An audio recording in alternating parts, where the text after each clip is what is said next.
너 미쳤어? 고작 이 일 때문에 경찰까지 불러? 아파트 전체에 망신 다 시키고!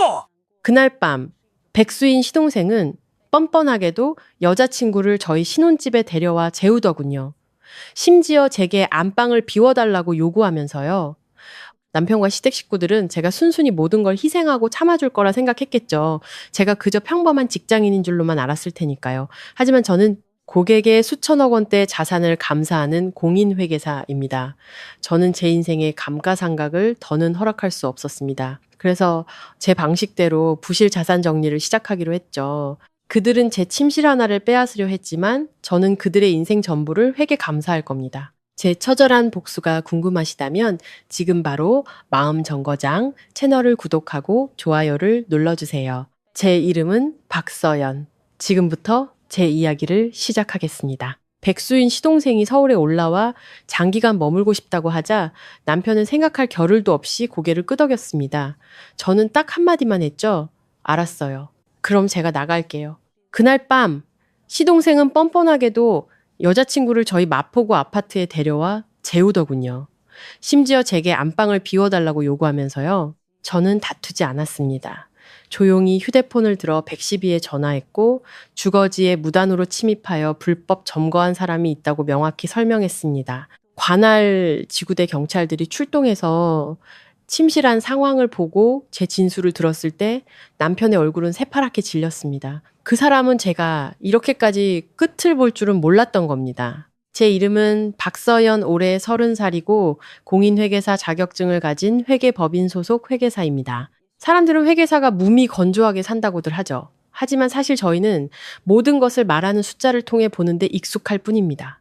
무엇이 누구의 소유인지, 책임은 어디에 있는지, 위험 요소는 무엇인지. 저는 명확한 것을 좋아하고 모든 것에 경계가 있는 것을 좋아합니다. 그리고 결혼 생활 역시 그런 경계가 필요하다고 믿었죠. 저와 남편 이진우는 결혼한 지 3년 되었습니다. 저희는 서울 마포구에 있는 25평짜리 아파트에 살고 있었죠. 신혼부부에게 딱 맞는 방 2개짜리 구조였습니다. 그 집은 겉에서 보면 거의 완벽해 보였어요. 거실은 밝은색 강화마루, 크림색 소파, 벽에는 추상화가 반듯하게 걸려 있었고 창가에 놓인 원형 원목 테이블 위에는 항상 신선한 과일이 담긴 접시가 있었죠. 발코니는 작지만 햇살이 가득했습니다. 저는 그곳에 스킨답서스 화분 몇 개와 작은 장미 덤불, 그리고 제 자신을 훈련시키는 것처럼 정성껏 돌보는 앙증맞은 다육식물을 두었죠. 침실은 제가 가장 사랑하는 공간이었습니다. 차콜색 실크 침대 시트를 깔고 부드러운 노란 불빛의 스탠드를 두었으며 창턱 옆에는 독서용 의자가 있었습니다. 일에 지쳐 녹초가 될 때마다 그곳에 등을 기대면 제 인생이 다시 정돈되는 기분이 들었죠. 나머지 작은 방은 제 서재로 꾸몄습니다. 넓은 책상과 듀얼 모니터, 고사양 컴퓨터, 서류를 보관할 작은 금고, 암호화된 외장 하드, 그리고 긴장감 넘쳤던 지난 시즌들을 떠올리게 하는 두꺼운 서류 뭉치들. 제 일에는 원칙이 있습니다. 고객의 자료는 비밀이며 절대 유출되어서는 안 되고 절대 뒤섞여서도 안 됩니다. 저는 그런 생활 리듬에 그리고 집중하기 위해 필요한 고요함에 익숙해져 있었습니다. 남들이 보기에 저와 이진우는 이상적인 부부였죠. 진우는 물류회사 중간 관리자였고 성격이 온화하고 말투가 부드러워 만나는 사람마다 칭찬했습니다. 저는 빈틈없고 수입도 좋고 계획적으로 사는 사람이었죠. 저희는 시끄럽지도 과시하지도 않았습니다. 삶은 마치 깨끗한 재무제표 같아 보였습니다. 모든 항목이 제자리에 맞아떨어져 오차도 잉여도 부족함도 없었죠. 하지만 그 재무제표 안에 매일같이 자산을 갉아먹는 영업외비용 항목이 있다는 건 저만 알고 있었습니다. 바로 진우의 가족, 그리고 그가 신념처럼 여기는 경계 없는 가족이었죠. 진우는 장남이었고 부모님은 일찍 돌아가셨습니다. 그는 5살 어린 남동생 이진호를 혼자 힘으로 키우다시피 했죠. 형이 아니라 아버지처럼 굴어야 한다는 강박감이 그에게 깊이 박혀 있었습니다. 결혼 전 저는 그 사실을 알았고 이해했고 존경하기까지 했습니다. 형제간의 우애는 좋은 것이라고 생각했죠. 다만 그 사랑이 결혼 생활에서 진우가 저희의 작은 가정을 끌어들여 진호의 인생 전체를 책임지게 만드는 핑계가 될 줄은 몰랐습니다. 지난 3년간 시동생 이진호는 밑 빠진 독과 같았고 남편 이진우는 기꺼이 그 독에 물을 붓는 사람이었습니다. 진호가 창업하고 싶다고 하자 진우는 제게 말도 없이 공동계좌에서 100만 원을 빼내 동생의 사무실 보증금으로 주었습니다. 제가 월말 지출을 검토하다 잔액이 맞지 않는 것을 발견하고서야 알게 되었죠. 제가 묻자 진우는 마치 제가 자신을 힘들게 한다는 듯 한숨을 쉬었습니다. 아, 깜빡했네. 형이 좀 이해해줘. 초기 자금이 필요하다잖아. 저는 똑똑히 기억합니다. 제가 앉아서 은행 거래 내역을 펼쳐놓고 아주 차분한 목소리로 말했죠. 공동 계좌에서 돈을 뺄 땐 나한테 말해야 해. 100만 원이든 1만 원이든 말은 해야 하는 거야. 진우는 멋쩍게 웃었습니다. 내가 걔 형이잖아. 내가 안 도와주면 누가 도와줘? 결국 진호의 창업은 비를 만난 불꽃처럼 허무하게 실패로 끝났습니다. 돈은 사라졌고 미안하다는 말 한마디 없었죠. 진호에게 여자친구가 생기자 그는 남들에게 뒤처지지 않으려고 비싼 선물을 사주고 싶어 했습니다. 진호는 매달 자동이체로 진호에게 30만 원을 보내줬죠. 제가 그에 대해 묻자 그는 당연하다는 듯이 말했습니다. 아직 어린애잖아. 자존심도 있고 형인 내가 동생 기죽게 만들 순 없지. 진호가 회사를 그만두고 집에서 새로운 길을 찾겠다며 빈둥거릴 때도 진우는 지금 생각할 시간이 필요한 거야. 너무 닥달하지 마. 라며 감쌌습니다. 저도 냉정한 사람은 아닙니다. 저 역시 제 여동생이 힘들 때 도와준 적이 있습니다. 하지만 도움이란 스스로 일어설 수 있도록 지지해 주는 것이지 다 큰 성인이 편히 누워만 있도록 부양하면서 그걸 가족애라고 부르는 것은 아닙니다. 저는 많이 참았고 회계사가 아닌 아내로서 대화하려고 노력했습니다. 분위기를 해치지 않으려 부드럽게 말하려 애썼죠. 하지만 제가 경계를 설정하자고 제안할 때마다 진우는 저를 이기적인 사람으로 몰아세우는 방법을 알고 있었습니다. 당신은 너무 계산적이야. 사람을 안 보고 돈만 봐. 우리 가족이잖아. 가족. 그가 내뱉는 가족이라는 두 단어는 마치 망치 같았습니다. 그리고 이 25평짜리 아파트 안에서 저는 점점 돈을 내지 않는 손님에게 방을 내줘야 하는 세입자처럼 느껴졌습니다. 저는 스스로를 지키기 시작했습니다. 계좌를 분리했죠. 제 월급은 개인 계좌로 입금되게 하고 공동 계좌에는 생활비, 관리비, 식비 등 정해진 금액만 정확히 입금했습니다. 저는 소리치지 않고 그저 행동으로 보여줬습니다. 제가 제 몫을 명확히 하면 진우도 모든 것에는 한계가 있다는 것을 스스로 깨달을 거라고 생각했습니다. 제가 틀렸습니다. 진우에게 한계란 사치스러운 개념이었죠. 바로 그때 저는 대형 회계감사 프로젝트를 맡게 되었습니다. 고객은 외국계 자본이 들어간 대기업 체인으로 서류는 복잡하고 기한은 3개월이었으며 절대적인 보안이 요구되었습니다. 이 프로젝트는 저를 더 높은 자리로 이끌어주고 소득을 늘릴 기회를 주며 잘 해낸다면 파트너가 될 수도 있는 중요한 기회였습니다. 저는 철저하게 준비했습니다. 서재를 다시 정리하고 서류를 분류하고 새로운 암호화 외장 하드를 구입했으며 서류함에 자물쇠까지 추가로 설치했습니다. 그리고 진우에게 신신당부했죠. 나 앞으로 3개월간 정말 바쁠 거야. 집이 조용해야 해. 내 작업 공간 지켜줘. 아무도 방에 들어오게 하지 마. 진우는 고개를 끄덕이며 저를 안고 부드럽게 말했습니다. 응, 걱정하지 마. 저는 그 말을 믿었습니다. 그러던 어느 수요일 아침 제가 대사 자료에 있는 비정상적인 항목에 빨간 펜으로 동그라미를 치고 있을 때였습니다. 진우에게서 전화가 걸려왔습니다. 점심 먹으라고 챙겨주는 전화인 줄 알았죠. 제가 전화를 받자 그는 비가 오는지 해가 떴는지 날씨 얘기하듯 가벼운 목소리로 말했습니다. 아, 서연아, 할 말이 있는데 진호가 회사에서 잘렸어. 당분간 우리 집에 와서 지내면서 새 직장을 찾고 싶대. 그래서 허락했어. 그 말을 듣는 순간 제 손에 들린 빨간 펜이 멈췄고 종이 위에는 긁힌 자국처럼 긴 잉크선이 그어졌습니다. 그 순간 저는 제 마지막 경계선을 누군가 현관 발매트를 밟고 지나가듯 아무렇지도 않게 넘어오는 것을 똑똑히 보았습니다. 저는 숨을 한번 고르고 펜을 내려놓으며 최대한 침착한 목소리를 유지하려 애썼습니다. 허락했다고? 그럼 나한테 물어보긴 한 거야? 수화기 너머에서 진우가 웃었습니다. 온화하지만 등골을 서늘하게 만드는 그런 웃음이었죠.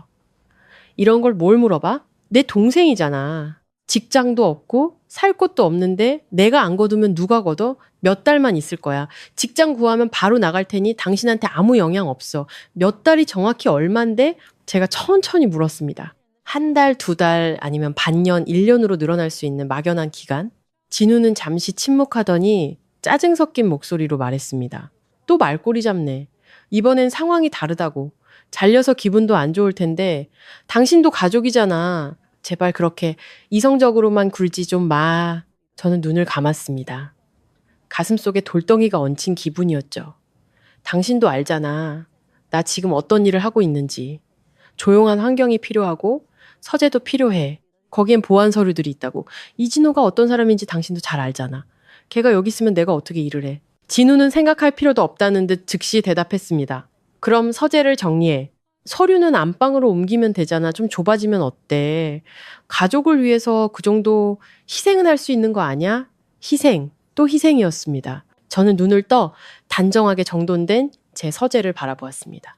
서류함이 놓인 자리, 암호화된 외장 하드, 라벨이 붙은 파일들, 이 모든 것이 제 커리어였고 제가 수년간 쌓아올린 노력이었습니다.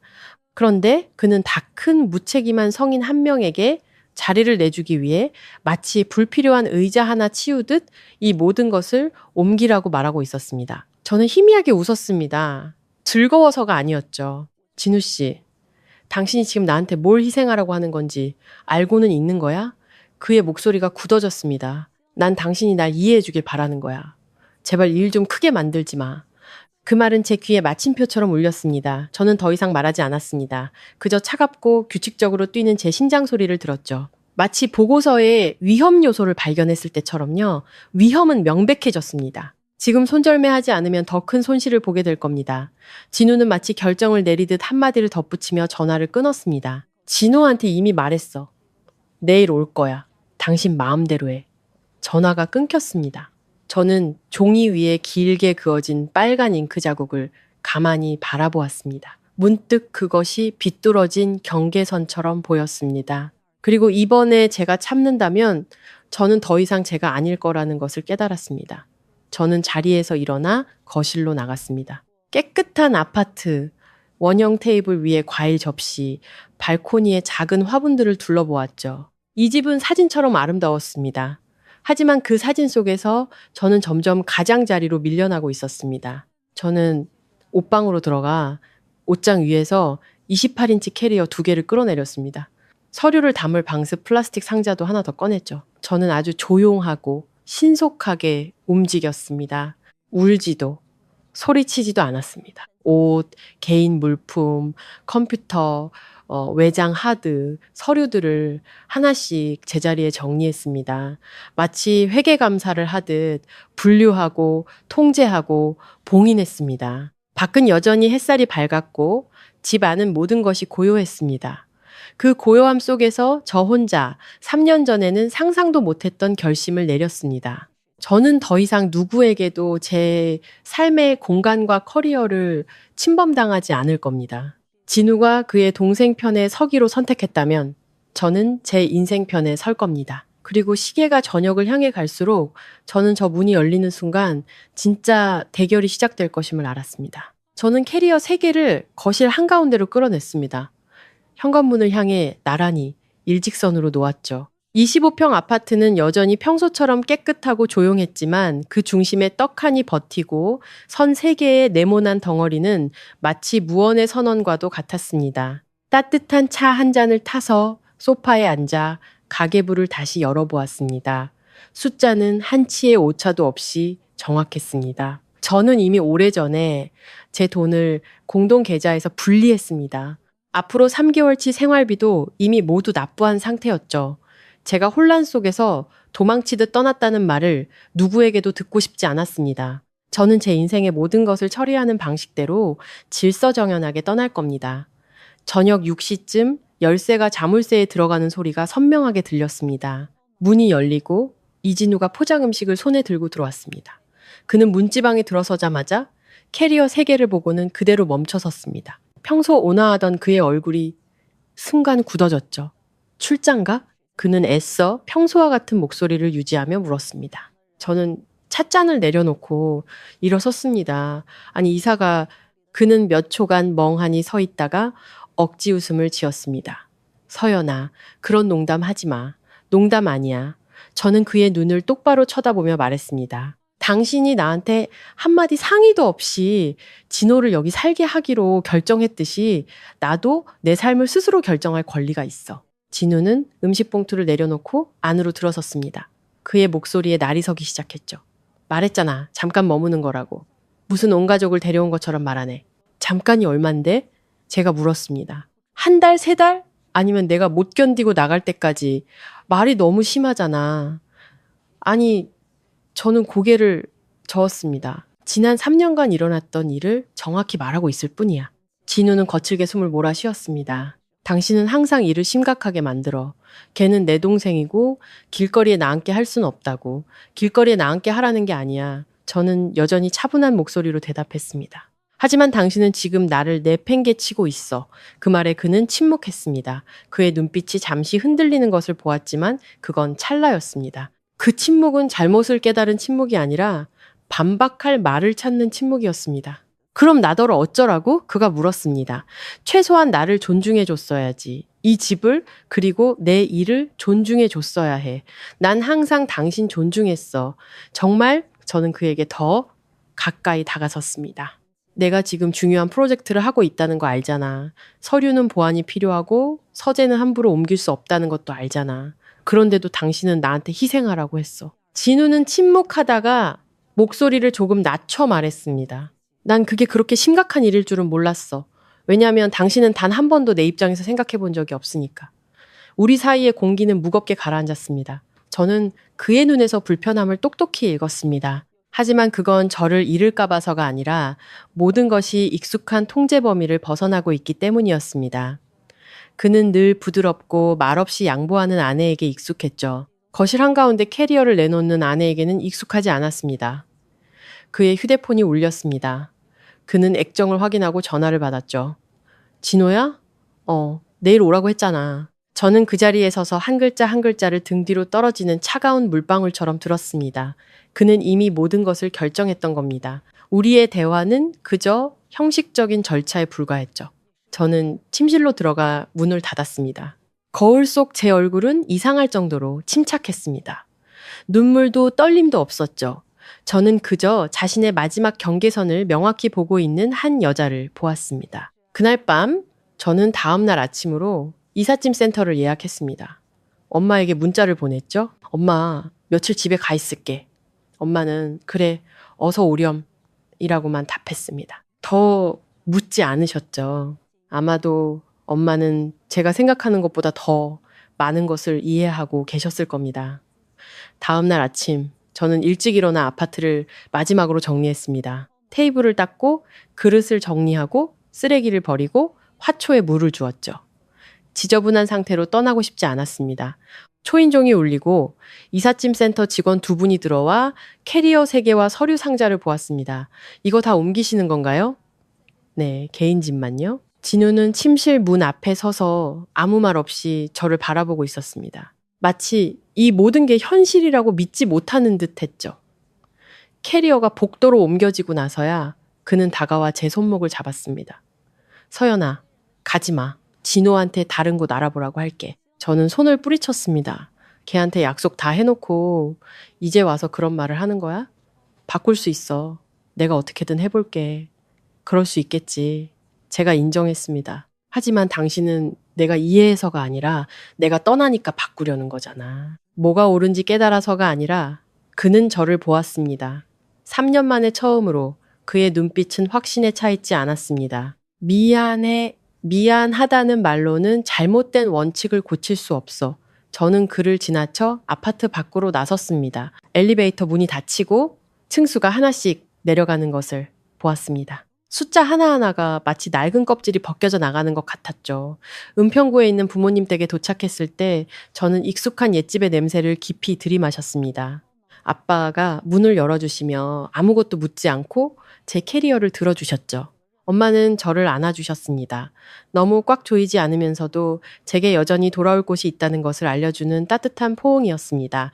저는 제 옛 방을 임시 서재로 꾸몄습니다. 낡은 원목 책상, 나무들이 보이는 창문, 마포의 햇살보다 부드러운 오후의 햇살. 저는 컴퓨터를 켜고 마치 아무런 다툼도 없었던 것처럼 자료 검토를 계속했습니다. 그날 밤 진우는 계속해서 문자를 보냈습니다.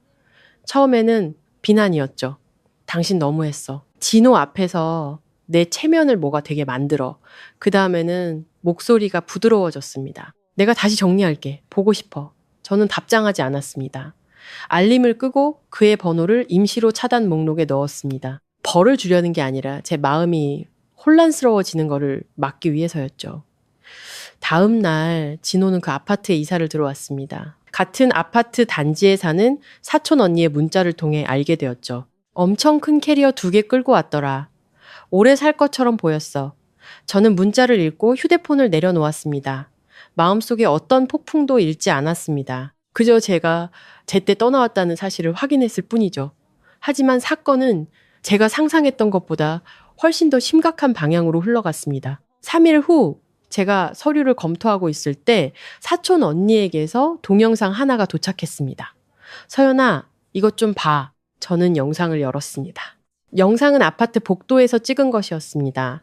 저희 집 안방문이 활짝 열려 있었죠. 그 안에서 진호와 낯선 여자가 웃고 떠들고 있었습니다. 침대 위에는 제 차콜색 실크 시트가 깔려 있었고 그 여자는 제가 옷장에 걸어두었던 잠옷을 입고 있었습니다. 진호는 제 베개를 발로 툭 차바닥에 떨어뜨리며 낄낄거렸습니다. 제 심장이 쿵 하고 내려앉았습니다. 질투나 단순한 분노 때문이 아니었습니다. 저는 한 가지 사실을 명확히 깨달았습니다. 그 방은 단순한 침실이 아니었습니다. 그곳은 제 마지막 경계선이었고 그들은 그 선을 넘어버린 겁니다. 저는 진우에게 문자를 보냈습니다. 당신, 진호가 낯선 사람을 내 침실에 들이는 걸 허락한 거야? 그는 매우 빠르게 답장했습니다. 며칠만 있을 거야. 제발 일 크게 만들지 마. 저는 그 글자를 보며 등골을 따라 차가운 기운이 흐르는 것을 느꼈습니다. 며칠만 3년 전에도 그는 한 번만이라고 말했었죠. 저는 책상 위에 휴대폰을 내려놓았습니다. 창밖은 여전히 햇살이 따뜻했습니다. 제 안에서는 하나의 결심이 형태를 갖추고 있었습니다. 저는 단순히 떠나는 것에서 그치지 않을 겁니다. 합법적인 모든 수단을 동원해 제 것을 지킬 겁니다. 그리고 다시 휴대폰을 집어들었을 때 저는 이것이 더 큰 대결의 시작에 불과하다는 것을 알았습니다. 저는 동영상을 다시 한번 이번에는 더 천천히 돌려보았습니다. 건너뛰거나 피하지 않았습니다. 모든 세부사항, 모든 몸짓, 그리고 제가 12시간씩 일하고 돌아와 쉬던 그 방에서 울려 퍼지는 모든 웃음소리를 똑똑히 보고 싶었습니다. 제가 한 번도 본 적 없는 그 여자는 제 옷장을 열고 있었습니다. 옷장 문이 열리고 제가 계절별로 정리해둔 옷들이 마구 흐트러졌습니다. 그녀는 실크 원피스 하나를 꺼내 거울 앞에서 대보며 몸을 돌리고 킥킥거렸습니다. 진호는 침대에 앉아 제 베개에 다리를 올린 채 입에 무언가를 씹으며 웃으며 말했습니다. 이 방 그냥 내가 계속 써도 되겠다. 집에서 제일 넓잖아. 그 목소리는 저를 얼어붙게 만들었습니다. 문장 때문이 아니라 그 뻔뻔한 당연함. 마치 저 아파트 안의 모든 것이 원래 자기 것이었다는 듯한 소유욕 때문이었죠. 저는 영상을 껐습니다. 나무 책상 위에 놓인 제 손바닥은 축축했지만 머릿속은 아주 냉철했습니다. 감정이 넘쳐 흐르면 통제력을 잃게 될 겁니다. 저는 제 자신에게 그것을 허락하지 않았습니다. 컴퓨터를 켜고 새 폴더를 만들었습니다. 동영상을 저장하고 사촌 언니의 문자 메시지를 캡처했습니다. 진우와 나눈 대화도 캡처했죠. 모든 것을 암호화된 외장, 하드에 백업했습니다. 저는 이를 법적으로 끌고 가는 것을 좋아하지 않습니다. 하지만 경계가 침범당했을 때 말은 더 이상 힘이 없고 규정과 책임만이 남는다는 것을 잘 알고 있었습니다. 저는 진우에게 전화했습니다. 이번에는 그가 바로 받더군요. 또 무슨 할 말이라도 있어? 그의 목소리는 피곤했지만 뉘우치는 기색은 없었습니다. 내 침실에 있는 그 여자 누군지 설명해봐. 진호 여자친구야. 최근에 사귀기 시작했대. 당분간 지낼 곳이 없어서 며칠 같이 있기로 했어. 같이? 내 침실에서? 서연아, 너무 심하게 굴지 마. 당신 이미 집 나갔잖아. 그 말은 얇은 칼날처럼 정확하게 저를 베었습니다. 내가 집을 나갔다고 해서 그 집에 대한 내 권리가 사라지는 건 아니야. 제가 천천히 말했습니다. 그 아파트는 우리 두 사람 공동 명의고 그 침실은 내 사적인 공간이야. 당신 마음대로 다른 사람을 들일 권리는 없어. 내가 네 남편이잖아. 집안일은 내가 결정할 권리가 있어. 당신은 당신 몫에 대해서만 결정할 권리가 있어. 내 몫이 아니라. 수화기 너머에서 진우가 한숨을 쉬었습니다. 제발 일 좀 크게 만들지 마. 진우가 지금 힘들잖아. 여자친구 데려온 게 뭐 그리 대수라고. 저는 잠시 눈을 감았다가 마지막 질문을 던졌습니다. 당신, 그 사람들한테 내 침실에서 나가라고 요구할 거야? 진우는 침묵했습니다. 그 침묵이 대답이었습니다. 저는 전화를 끊었습니다. 울지도 소리치지도 않았습니다. 그저 그 자리에 앉아 눈앞에 허공을 응시했죠. 3년간의 결혼 생활, 저는 형제 간의 정을 존중해야 한다고 생각하며 인내해 왔습니다. 하지만 존중은 결코 다른 사람을 짓밟으면서 세워져서는 안 되는 것이었습니다. 저는 변호사인 친구에게 전화의 상황을 간략하게 설명했습니다. 친구는 제 이야기를 듣고는 목소리가 진지해졌죠. 아파트가 공동재산이라면 네 남편이 일방적으로 네 사적 공간을 다른 사람이 점유하도록 할 수 없어. 만약 그들이 무단으로 침입해서 내 개인 물품을 사용했다면 넌 법적으로 처리를 요구할 권리가 있어. 이를 너무 키우고 싶진 않아. 제가 말했습니다. 키우는 게 아니야. 네 권리를 지키는 거지. 저는 전화를 내려놓고 창밖을 보았습니다. 오후의 서울은 조금씩 부드러워지고 있었고 차 소리는 평소처럼 규칙적으로 들려왔습니다. 바깥 세상은 여전히 평범하게 흘러가고 있었지만 제 산만이 다른 방향으로 꺾이고 있었습니다. 그날 밤 사촌 언니가 다시 문자를 보냈습니다. 내 집에서 술판 버리고 난리도 아니야. 함께 첨부된 사진에는 제 원목 테이블 위에 맥주 캔이 가득 쌓여 있었고 바닥은 음료수 자국으로 끈적거렸습니다. 발코니에 있던 작은 장미 화분은 한쪽으로 쓰러져 흙이 쏟아져 있었죠. 저는 그 화분을 오랫동안 바라보았습니다. 제가 얼마나 잎사귀 하나하나를 소중히 다루고 가지 하나하나를 정성껏 잘라주었는지 기억이 났습니다. 이제 그것은 쓰러져 흙과 먼지에 뒤섞인 채 아무도 다시 세워주지 않고 있었습니다. 저는 문득 깨달았습니다. 문제는 더 이상 침실이나 낯선 여자가 아니었습니다. 문제는 저에 대한 무시, 제가 아무것도 하지 않을 것이라는 그들의 안일한 생각, 바로 그것이었습니다. 저는 다시 진우에게 전화했습니다. 당장 그 사람들 침실에서 나가게 해. 서연아, 나 지금 바빠. 나 좀 곤란하게 하지 마. 곤란해? 저는 실소했습니다. 아내가 치매당해서 곤란한 거야? 아니면 동생이 방해받아서 곤란한 거야? 말 그런 식으로 하지 마. 난 아주 평범하게 말하고 있어. 마지막 기회를 줄게. 1시간 안에 그 사람들 내 침실에서 나가야 해. 그렇지 않으면 내 방식대로 처리할 거야. 진우는 잠시 침묵했습니다. 지금 나 협박하는 거야? 협박이 아니야. 통보야. 저는 전화를 끊었습니다. 1시간이 지났지만 문자도 전화도 없었습니다. 사촌 언니가 동영상 하나를 더 보냈습니다. 침실 문은 여전히 열려 있고 불은 켜져 있으며 웃음소리가 계속 들려왔습니다. 저는 휴대폰을 들고 112를 눌렀습니다. 제가 교환원에게 말하는 목소리는 떨림없이 아주 명확했습니다. 저는 주소와 아파트 정보를 제공했습니다. 공동재산이지만 제가 관리하는 사적 공간에 허가 없이 침입한 상황이라고 설명했죠. 나가달라고 요구했지만 응하지 않았다는 사실도 분명히 밝혔습니다. 전화를 끊자 심장이 평소보다 빠르게 뛰었지만 머릿속은 아주 맑았습니다. 저는 제가 예전에는 상상도 못했던 단계로 나아가고 있다는 것을 알았지만 이번에 물러서면 영원히 물러서야 한다는 것도 알았습니다. 15분 후 사촌 언니에게서 전화가 왔습니다. 경찰 왔어. 저는 눈을 감았습니다. 아파트 문이 열리고 발소리가 들리고 질문이 오가는 장면을 상상했죠. 저는 그곳에 없었지만 모든 것이 예전 같지 않으리라는 것을 알았습니다. 약 30분 후 제 휴대폰이 울렸습니다. 진우의 번호였죠. 저는 받지 않았습니다. 문자가 연달아 떴습니다. 너 미쳤어? 아파트 전체에 망신 다 시키고 진호가 얼마나 놀랐는지 알아? 저는 단 한 문장으로 답장했습니다. 내가 1시간 줬잖아. 그러고는 휴대폰을 껐습니다. 그날 밤 저는 부모님 댁 제 옛방에 앉아 창밖 나뭇가지를 스치는 바람 소리를 들었습니다. 통쾌하지도 이겼다는 생각도 들지 않았습니다. 그저 아주 깊은 슬픔이 밀려왔죠. 마치 책의 한 챕터가 요란한 소리와 함께 닫히는 것 같았습니다. 제가 경찰에 신고한 순간부터 제 결혼 생활은 돌이킬 수 없는 선을 넘었다는 것을 알았습니다. 하지만 제가 더 이상 존중받지 못하는 집에서는 살 수 없다는 것도 알았죠.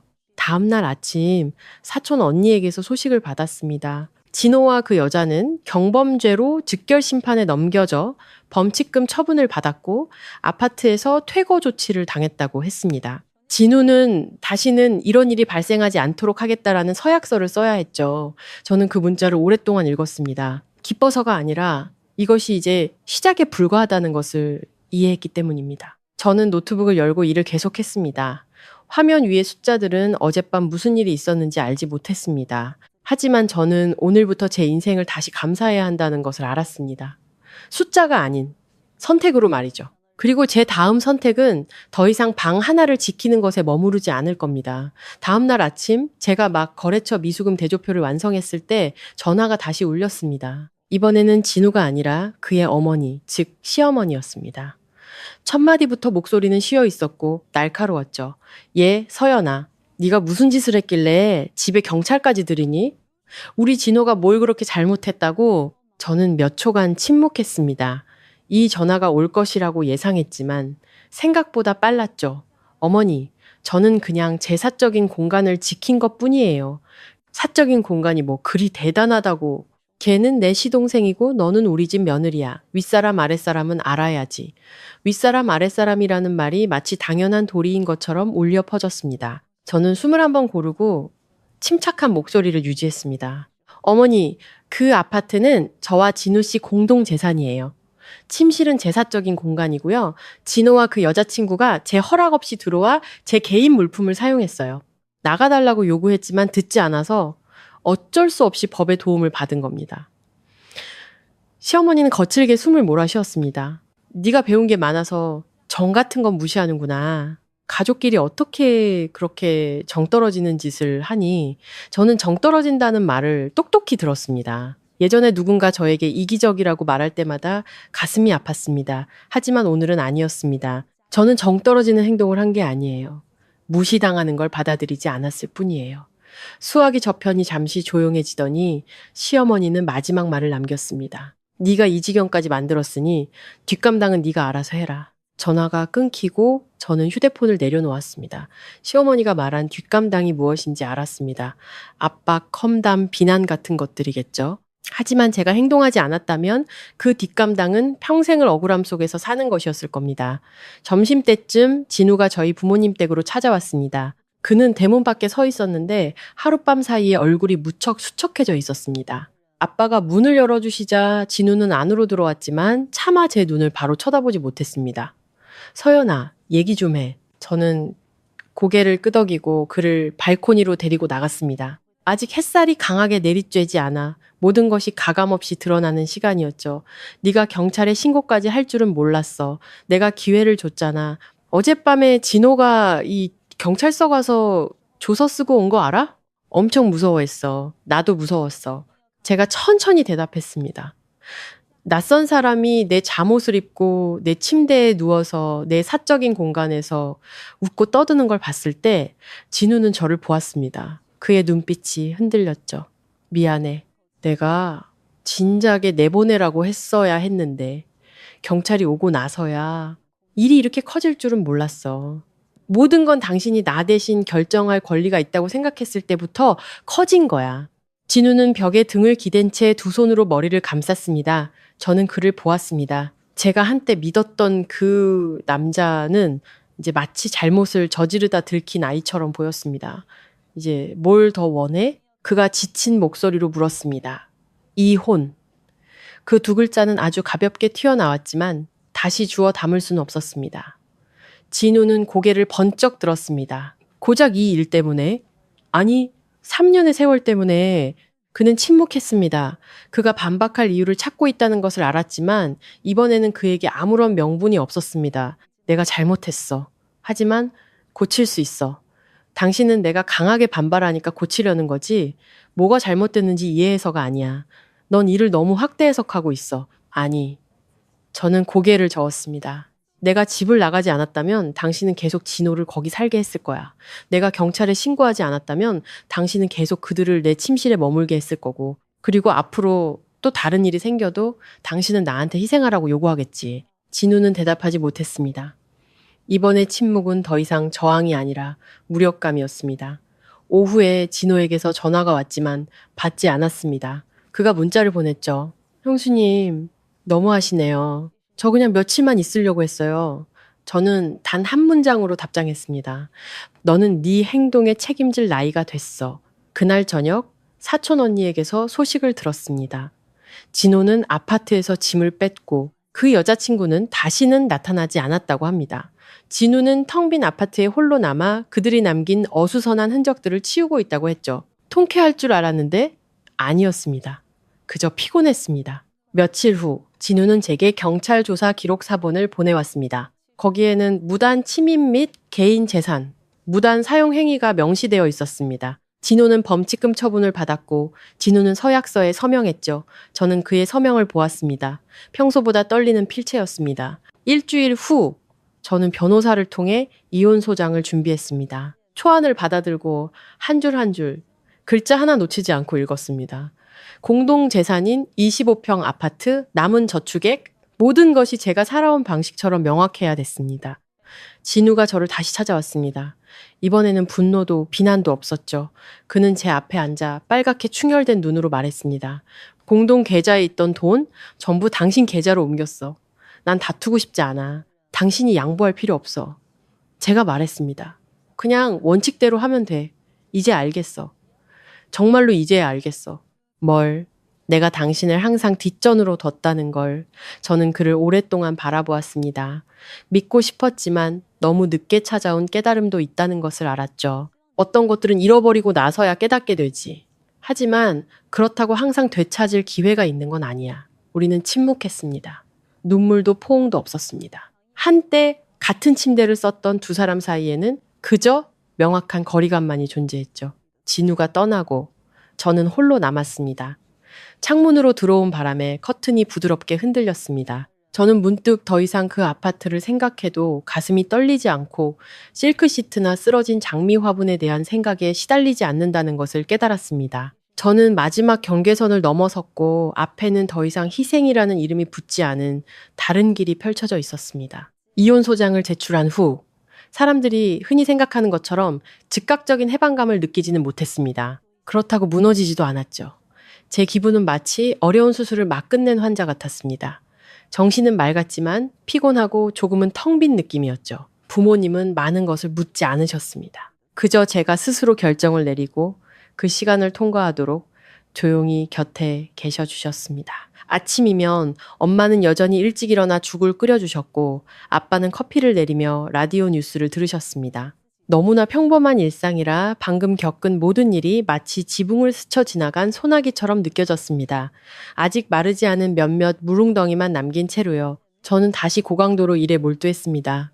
회계감사 프로젝트는 가장 민감한 단계, 즉 실제 데이터와 공시된 보고서를 대조하는 단계에 접어들었습니다. 작은 차이가 큰 손실로 이어질 수 있었죠. 저는 이제 계약서, 청구서, 숫자 하나하나에 모든 정신을 쏟았습니다. 어쩌면 제 사생활이 예측 불가능하게 무너진 지금 논리로 증명할 수 있는 확실한 무언가가 필요했기 때문일지도 모릅니다. 때때로 건조한 숫자들 사이로 그 25평 아파트의 모습이 떠오르곤 했습니다. 햇살 가득한 발코니, 주말마다 나던 마룻바닥 세정제 냄새, 규칙적으로 돌아가던 세탁기 소리가 기억났습니다. 하지만 그 기억들은 더 이상 저를 아프게 하지 않았습니다. 마치 액자에 걸린 사진처럼 아름답지만 더 이상 현재에 속하지 않은 것들이었죠. 진우는 이전처럼 쉴 새 없이 문자를 보내지 않았습니다. 가끔 잘 지내? 라거나 프로젝트는 잘 돼가? 같은 짧은 안부를 보냈습니다. 저는 읽기만 하고 답장하지 않았습니다. 두 사람 모두를 어정쩡한 상태로 둘 가느다란 끈을 유지하고 싶지 않았습니다. 일단 결정했다면 끝까지 가야 했습니다. 어느 날 저녁 제가 막 컴퓨터를 끄려는데 아빠가 식당 옆 제자리에 앉으셨습니다. 아빠는 제 일에 거의 관여하지 않으시는 분이셨죠. 하지만 그날은 천천히 말씀하셨습니다. 내 선택에 확신이 있니? 저는 아빠를 보았습니다. 노란 조명빛이 아빠의 얼굴에 비쳐 눈가의 주름이 더 깊어 보였습니다. 내 아빠, 확신해요. 아빠는 누구 편도 아니지만 이혼이라는 게 작은 일은 아니잖니. 알아요. 아빠는 제가 나중에 후회할까봐 걱정하시는 거죠. 저는 미소 지었습니다. 저는 지난 3년 동안 여러 번 후회했어요. 지금 만약 다시 돌아간다면 훨씬 더 많이 후회하게 될 거예요. 아빠는 고개를 끄덕이셨습니다. 더는 말씀이 없으셨지만 그 눈빛 속에서 조용한 믿음을 읽을 수 있었습니다. 그 후 며칠 동안 진호에 대한 소식이 여러 경로를 통해 제 귀에 들려왔습니다. 진호는 범칙금 납부를 미루다가 경찰서에 한 번 더 불려가 조사를 받았다고 합니다. 그 여자친구는 완전히 자취를 감추고 연락이 끊겼다고 했죠. 진호는 고향인 춘천에 잠시 내려갔다가 다시 서울로 올라와 일자리를 찾고 있었습니다. 몇 군데 지원했지만 이력서에 경범죄 기록이 있다는 이유로 모두 거절당했다고들 했습니다. 저는 그 소식을 듣고 기쁘지 않았습니다. 동정심이 생긴 것도 아니었죠. 그저 한 가지 명확한 사실을 깨달았을 뿐입니다. 모든 사람은 자신의 선택에 대한 대가를 치러야 한다는 것. 어느 날 밤, 진우가 모르는 번호로 전화를 걸어왔습니다. 저는 고객인 줄 알고 받았죠. 서연아, 나 진우야. 저는 잠시 침묵했습니다. 법원 가기 전에 마지막으로 한번 얘기하고 싶어서. 재판 날짜 잡혔잖아. 알아. 그냥 네가 한 가지는 알아줬으면 해서. 뭘? 널 일부러 상처 주려던 건 아니었어. 저는 24이었습니다. 일부러는 아니었겠지만 결과적으로는 그렇게 됐지. 난 가족은 서로 너그러워야 한다고 생각했어. 너그러움이 경계가 없다는 뜻은 아니야. 수화기 저편에서 진우의 목소리가 잠겼습니다. 난 너랑 진호 둘 다 잃었어. 누구도 잃은 게 아니야. 당신이 예전 방식으로 모든 걸 지킬 수 없게 된 것뿐이지. 전화는 긴 침묵으로 끝났습니다. 저는 전화를 내려놓고 어두운 화면에 비친 제 모습을 보았습니다. 저는 더 이상 억눌린 분노를 안고 거실 한가운데 캐리어를 놓았던 그 여자가 아니었습니다. 저는 더 차분해졌습니다. 아마도 분노의 단계를 지나 명료함만 남았기 때문일 겁니다. 조정 기일은 일주일 뒤였습니다. 저와 진우는 구청의 작은 조정실에서 마주 앉았습니다. 더 이상 격한 다툼도 도전적인 눈빛도 없었습니다. 우리는 마치 계약을 마무리하는 두 사람처럼 대화했습니다. 25평 아파트는 다시 감정평가를 받았고 저는 매각 후 금액을 절반으로 나누자고 제안했습니다. 진우는 동의했죠. 분쟁도 지연도 없었습니다.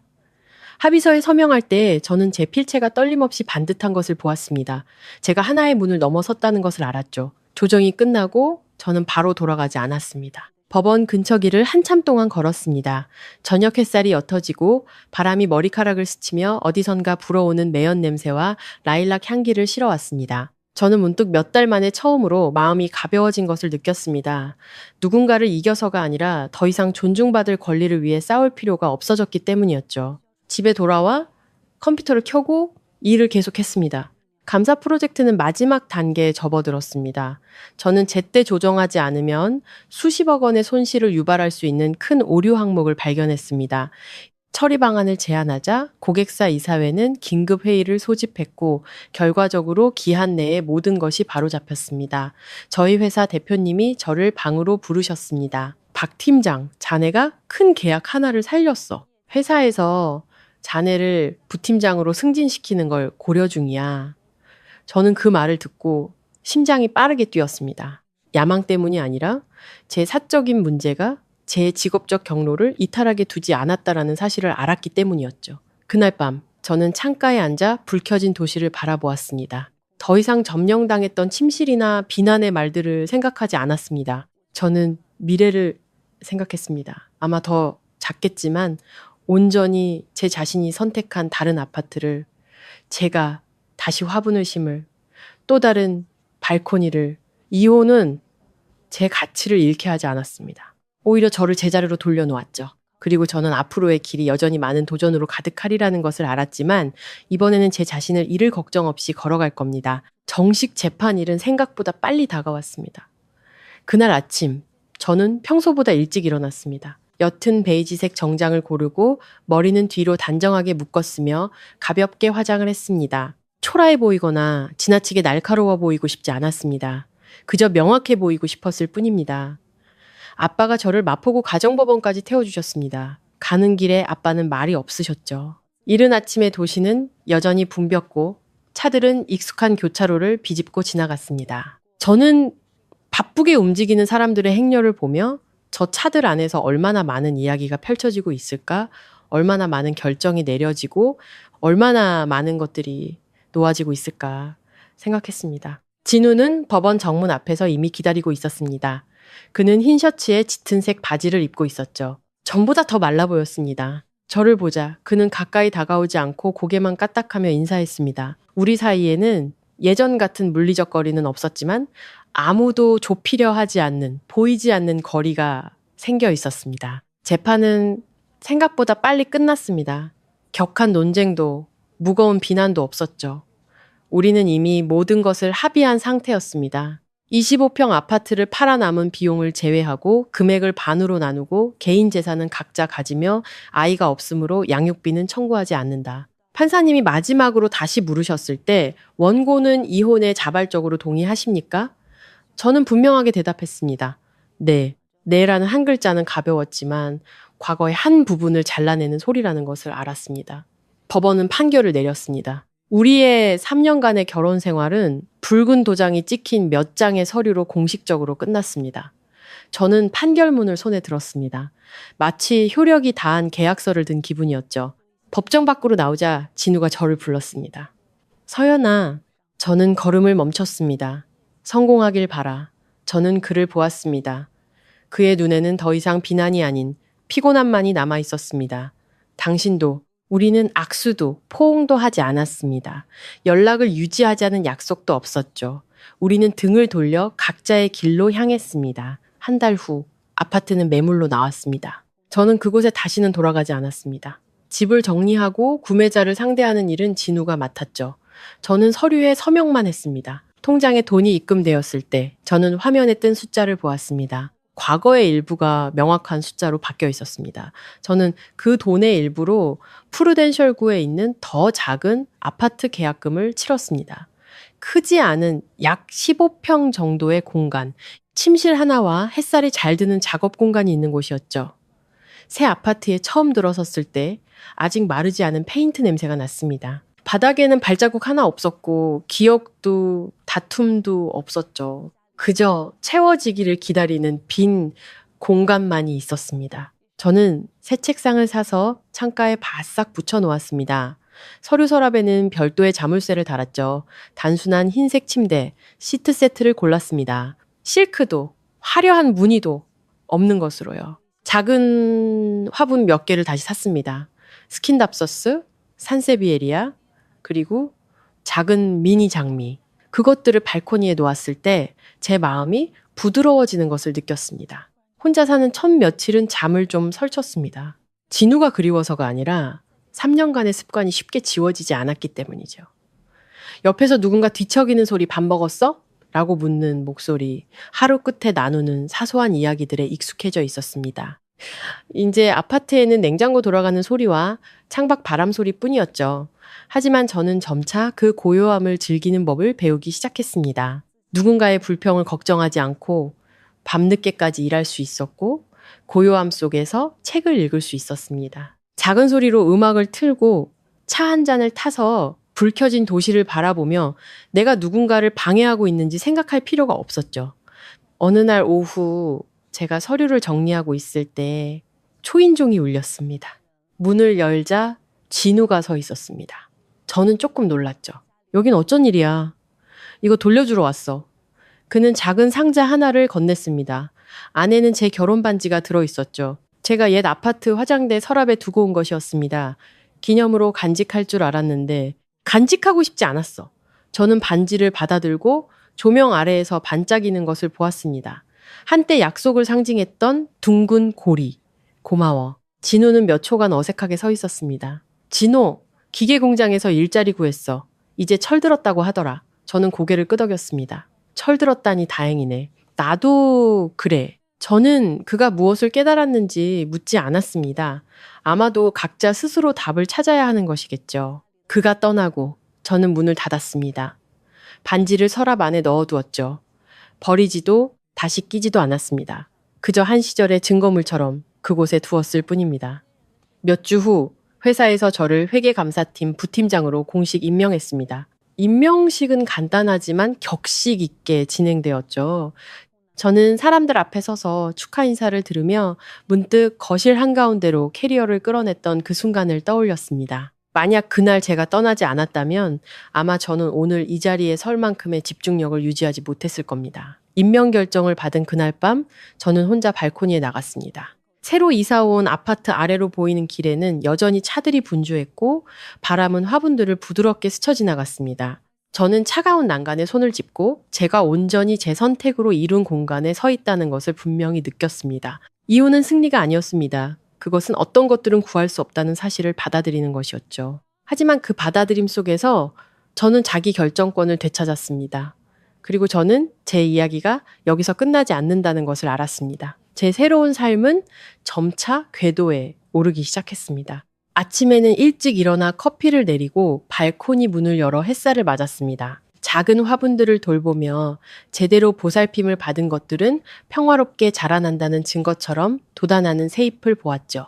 저녁에는 일하거나 책을 읽었습니다. 15평 아파트는 작지만 충분히 따뜻했습니다. 제 허락 없이는 아무도 들어오지 않았고 제가 모르게 제 물건을 만지는 사람도 없었죠. 모든 것이 온전하게 닫혔다고 생각하던 어느 주말 오후였습니다. 제가 책장을 정리하고 있을 때 전화벨이 울렸습니다. 모르는 번호였죠. 제가 전화를 받자 저편에서 떨리는 목소리가 들려왔습니다. 형수님, 아니 서연 씨, 저 진호예요. 저는 몇 초간 침묵했습니다. 그 목소리를 다시 듣는 것은 오랜만이었습니다. 무슨 일이야? 한번 뵙고 싶어서요. 그럴 필요 없어. 그냥. 사과하고 싶어서요. 사과라는 두 글자는 이전과는 확연히 달랐습니다. 더 이상 반항심이나 도전적인 말투가 아닌 주저함이 묻어 있었죠. 저는 발코니를 보았습니다. 오후의 햇살이 타일 바닥에 길게 드리워져 있었습니다. 전화로 해도 돼. 진호는 깊게 숨을 들이마셨습니다. 제가 잘못했어요. 일이 그렇게까지 될 줄은 몰랐어요. 형수님이 경찰에 신고할 거라고는 생각도 못했고요. 그때는 정말 화가 났어요. 일부러 저한테 망신을 준다고 생각했죠. 하지만 나중에야 깨달았어요. 저는 아무 말도 하지 않고 그가 계속 말하도록 두었습니다. 몇 달 동안 백수로 지내면서 가는 곳마다 이력 때문에 거절당하니까 거절당하는 기분이 어떤 건지 알게 됐어요. 그때서야 형수님이 각자 자기 행동에 책임져야 한다고 했던 말이 무슨 뜻인지 이해했어요. 저는 조용히 숨을 내쉬었습니다. 이해했다니 다행이네. 저를 용서해 주실 수 있으세요? 저는 그 질문을 제 자신에게 몇 초간 던져보았습니다. 용서가 있는 것을 의미하지는 않지만 증오를 품고 사는 것이 저를 가볍게 만들어주지도 않을 겁니다. 널 미워하지 않아. 하지만 이미 지난 일이고 다시 꺼내고 싶지는 않아. 진호의 목소리가 잠겼습니다. 감사합니다. 전화가 끊기고 저는 휴대폰을 내려놓았습니다. 마음에는 큰 파도가 일지 않았습니다. 아마도 저는 정말로 그 일을 넘어선 것 같았습니다. 며칠 후 진호가 다시 나타났습니다. 이번에는 예고 없이 찾아오지 않았죠. 그는 먼저 문자를 보냈습니다. 잠깐 만날 수 있을까? 저는 망설이다가 아파트 아래층 카페에서 만나기로 했습니다. 제 집도 추억이 깃든 곳도 아닌 그저 중립적인 공간에서요. 진우는 정시에 도착했습니다. 그는 회색 셔츠를 입고 있었고 손에는 블랙커피를 들고 있었죠. 진우한테 들었어. 통화했다며. 응, 들어줘서 고마워. 저는 물을 한 모금 마셨습니다. 그 말하러 온 거야? 진우는 고개를 저었습니다. 나 정말 많은 생각을 했어. 이혼하고 나서 팔리기 전까지 몇 주 동안 혼자 그 아파트에서 살았어. 집을 정리하면서 내가 당신을 얼마나 힘들게 했는지 깨달았지. 저는 대답하지 않았습니다. 몇 마디 후의 말로 과거를 바꿀 수 있다고 생각하게 하고 싶지 않았습니다. 난 항상 내가 책임감 있는 사람이라고 생각했어. 그가 말을 이었습니다. 하지만 난 원래 가족에게만 책임감을 느꼈을 뿐 정작 옆에 있는 아내는 잊고 있었던 거야. 저는 그를 보았습니다. 그의 눈빛에서 처음으로 저항이 아닌 깨달음에서 오는 피곤함을 보았습니다. 이해했다니 다행이네. 제가 부드럽게 말했습니다. 하지만 이해한다고 해서 모든 것이 되돌아올 수 있는 건 아니야. 진우는 고개를 숙였습니다. 알아. 우리는 몇 분간 조용히 앉아 있었습니다. 분위기는 예전처럼 긴장되지 않았지만 어떤 희망도 끼어들 틈이 없었죠. 행복해? 그가 물었습니다. 저는 생각했습니다. 평온해. 그는 고개를 끄덕였습니다. 그거면 됐어. 진우가 먼저 일어섰습니다. 떠나기 전에 그는 덧붙였습니다. 다시 돌아오길 바라는 건 아니야. 그냥 지난 세월을 실수라고 생각하지 않았으면 좋겠어. 저는 그를 보았습니다. 실수가 아니야. 그냥 교훈이었지. 그가 떠나고 저는 자리에 남아 지나가는 사람들을 바라보았습니다. 그를 보아도 더 이상 화가 나거나 가슴이 아프지 않았습니다. 그저 받아들여진 거리감만이 남아 있었죠. 그날 밤, 저는 제 작은 아파트로 돌아왔습니다. 문을 열고 불을 켰습니다. 고요한 공간이 페인트 냄새와 은은한 차 향기로 저를 맞았습니다. 저는 가방을 테이블에 내려놓고 발코니로 나갔습니다. 작은 화분들이 바람에 흔들리고 있었죠. 저는 진우의 질문을 떠올렸습니다. 행복해? 어쩌면 행복은 화려한 감정이 아니라 더 이상 방어할 필요도, 누군가 내 경계를 넘어올까 걱정할 필요도, 내가 존중받을 가치가 있음을 증명하기 위해 논쟁할 필요도 없는 상태일지도 모릅니다. 저는 노트북을 열어 내년 계획을 다시 보았습니다. 서울에서 열리는 심화과정에 등록하고 기회가 된다면 해외 출장도 가볼 생각입니다. 저는 제 세상을 넓히고 싶었습니다. 단지 하나의 아파트나 하나의 관계에 갇혀있지 않고 말이죠. 휴대폰이 울렸습니다. 회사에서 큰 프로젝트를 할 때 저를 도와주었던 남자 동료의 문자였습니다. 이번 주말에 우리 팀 축하 회식 하는데 서연 씨도 올 거죠? 저는 미소 지었습니다. 네, 갈게요. 저는 미래가 어떻게 될지 모릅니다. 다른 사람을 만나게 될 수도 아닐 수도 있겠죠. 하지만 저는 더 이상 자존심을 버려가면서까지 관계를 유지하지 않을 것이라는 점은 분명히 압니다. 과거가 문을 두드렸지만 저는 그것을 들여보내지 않았습니다. 살짝 열어보고 다시 닫았을 뿐입니다. 그리고 이 도시의 작은 아파트 안에서 저는 누군가에게 기대거나 자리를 양보받지 않고도 굳건히 서 있는 제 자신을 발견했습니다. 프로젝트 성공을 축하하는 회식은 한강변의 작은 레스토랑에서 열렸습니다. 저는 퇴근 후에 바로 갔기 때문에 아직 정장 차림이었지만 편안하게 재킷 단추 하나를 풀었습니다. 그곳의 분위기는 유리벽 회의실의 긴장감과는 완전히 달랐죠. 웃음소리가 가득했고 따뜻한 노란 조명과 맛있는 음식 냄새가 바람을 타고 퍼졌습니다. 제가 들어서자 사람들이 박수를 치며 농담을 던졌습니다. 부팀장님 오셨네. 저는 웃음을 터뜨렸습니다. 제 능력으로 인정받는 느낌은 결혼 생활에서의 약속과는 아주 다른 방식으로 마음을 따뜻하게 했습니다. 여기서는 아무도 제게 희생을 요구하지도 자리를 양보하라고 하지도 않았죠. 제게 문자를 보냈던 강지훈 씨가 제게 의자를 빼주었습니다. 그는 저보다 몇 살 위였고 차분하며 말이 적은 성격이었습니다. 지난 프로젝트 내내 그는 필요할 때 항상 저를 도왔지만 끼어들거나 공을 가로채지 않았습니다. 축하해요. 그가 작게 말했습니다. 고마워요. 힘든 시간 보내신 거 알아요. 저는 잠시 멈칫했습니다. 괜찮아요. 그는 고개를 끄덕이며 더는 묻지 않았습니다. 저는 존중이란 때로는 다른 사람의 상처를 깊이 파고들지 않는 단순함에 있다는 것을 깨달았습니다. 회식은 늦은 밤까지 이어졌습니다. 제가 아파트에 돌아왔을 때는 도시가 완전히 불을 밝힌 후였죠. 엘리베이터의 차가운 스테인리스 거울에 비친 제 모습을 보았습니다. 저는 더 이상 모든 것을 짊어지려 애쓰는 여자가 아니었습니다. 제 눈에서 다른 종류의 빛을 보았습니다. 폭풍우를 겪고도 자신을 잃지 않은 사람의 빛이었죠. 그 후 몇 주간 저는 일에 휩쓸려 지냈습니다. 더 많은 전략회의에 참여하기 시작했죠. 처음으로 제 의견이 누군가의 아내라서가 아니라 숫자에 책임을 지는 박서연이기 때문에 경청되었습니다. 어느 날 오후 대표님이 저를 방으로 부르셨습니다. 박 부팀장, 다음 달에 서울에서 열리는 전문 분야 세미나에 한 명을 보내야 하는데 자네가 갔으면 좋겠어. 저는 조금 놀랐습니다. 제가요? 자네는 그럴 자격이 있어. 저는 이루 말할 수 없는 벅찬 감정을 안고 회의실을 나섰습니다. 서울. 여행으로 가본 적은 있지만 오래 머물러 본 적은 없는 도시. 가을의 거리, 낙엽지는 가로수, 새로운 여정이 제 앞에 펼쳐지고 있었습니다. 그날 밤, 저는 다가올 출장을 위해 짐을 꾸렸습니다. 옷 하나를 접을 때마다 몇 년 전 거실 한가운데로 캐리어를 끌어냈던 기억이 떠올랐습니다. 그때 저는 막다른 길에 몰려 떠났지만 이번에는 기회를 잡기 위해 떠나는 것이었습니다. 똑같은 캐리어였지만 감정은 완전히 달랐죠. 출국 전날 진우에게서 문자가 왔습니다. 서울로 출장한다고 들었어. 잘 다녀와. 저는 화면을 몇 초간 바라보다가 짧게 답장했습니다. 고마워. 더 이상의 말은 없었습니다. 긴 대화는 더 이상 이어지지 않았죠? 우리는 서로 교차하지도 닿지도 않는 두 개의 평행선이 되어 있었습니다. 서울행 비행기는 구름이 많은 아침에 이륙했습니다. 비행기가 떠오르자 옅은 안개 아래로 점점 작아지는 도시를 내려다보았습니다.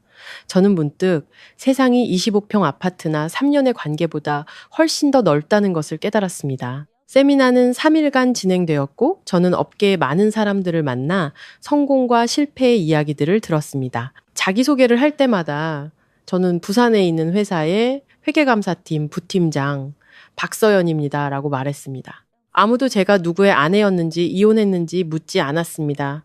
저는 그저 저 자신일 뿐이었습니다. 서울에서의 마지막 밤, 저는 혼자 경복궁 근처를 걸었습니다.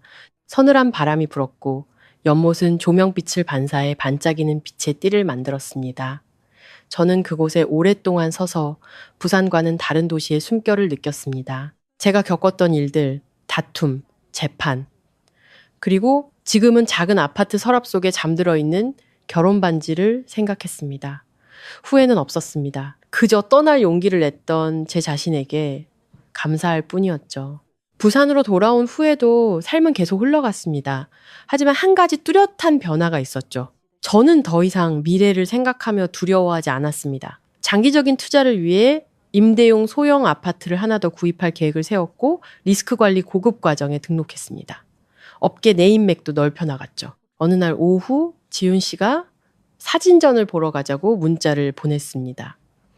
저는 몇 초간 망설이다가 동의했습니다. 외로워서가 아니라 자연스럽게 마음을 열고 싶었기 때문이죠. 우리는 주말에 전시회를 보러 갔습니다. 도시, 노동자들, 그리고 평범한 순간들을 담은 사진들이었습니다. 저는 낡은 문이 살짝 열려 있고 그 뒤로 빛이 쏟아져 들어오는 사진 앞에 섰습니다. 아름답네요. 지훈 씨가 말했습니다. 네, 제가 대답했습니다. 마치 새로운 시작 같아요. 그가 저를 보며 미소 지었습니다. 그러네요. 저는 이 관계가 어디로 갈지 몰랐습니다. 서두르지도 않았죠. 저는 모든 것에는 시간과 존중이 필요하다는 것을 배웠습니다. 그날 밤 아파트로 돌아와 문을 열고 불을 켰습니다. 작지만 따뜻한 공간이었죠. 저는 열쇠를 테이블에 내려놓고 발코니로 나갔습니다. 제 발 아래 도시는 여전히 환하게 빛나고 있었습니다. 저는 사진 속의 그 문을 생각했습니다.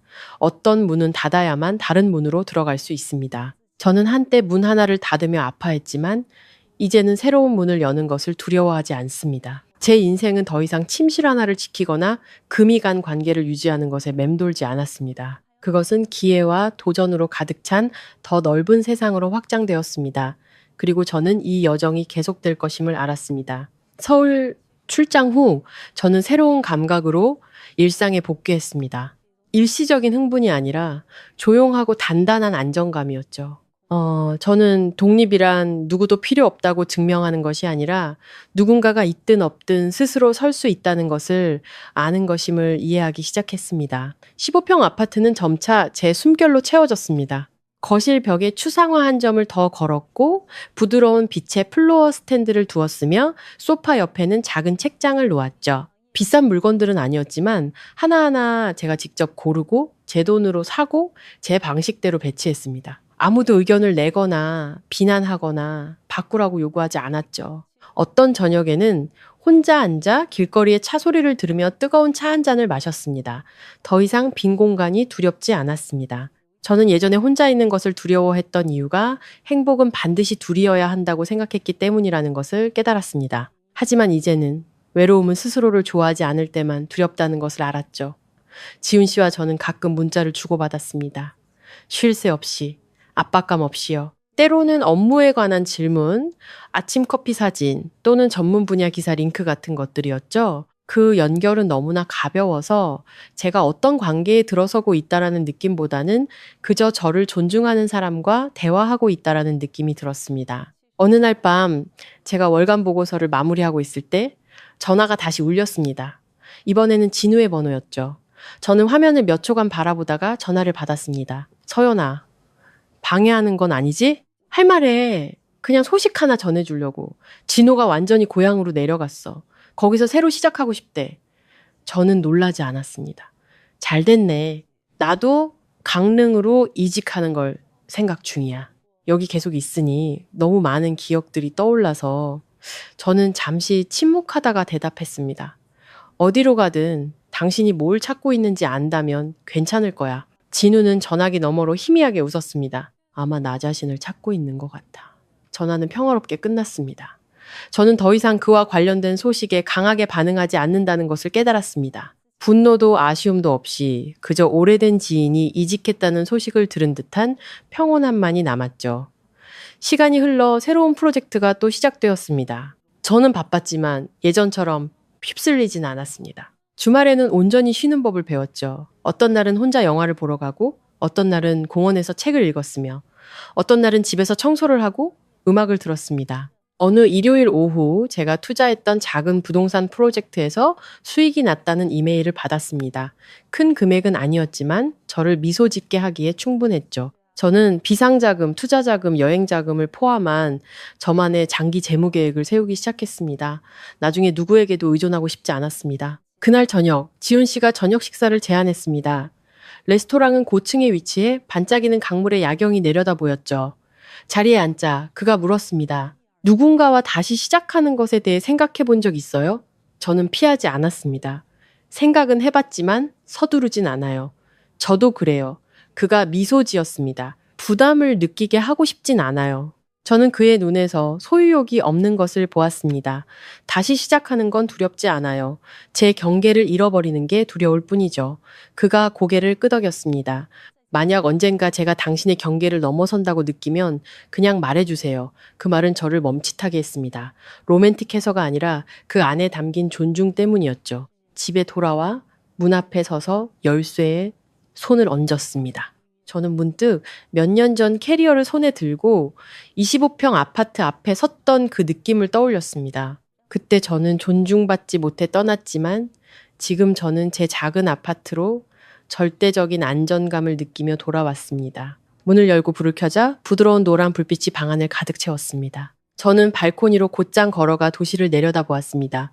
바람이 부드럽게 머리카락을 스쳤죠. 저는 제가 얻은 것이 직위나 돈이 아니라 내면의 평화라는 것을 문득 깨달았습니다. 이혼은 저를 외롭게 만들 것이라고 두려워하게 했지만 실제로는 제 자신과 마주하게 해주었습니다. 저는 혼자 앉아도 공허하지 않은 법을, 혼자 잠들어도 불안하지 않은 법을, 누군가의 동의를 기다리지 않고 결정하는 법을 배웠습니다. 저는 더 이상 혼자 있는 것을 두려워하지 않았고 그렇기에 다시 한번 사랑하는 것도 두려워하지 않게 되었습니다.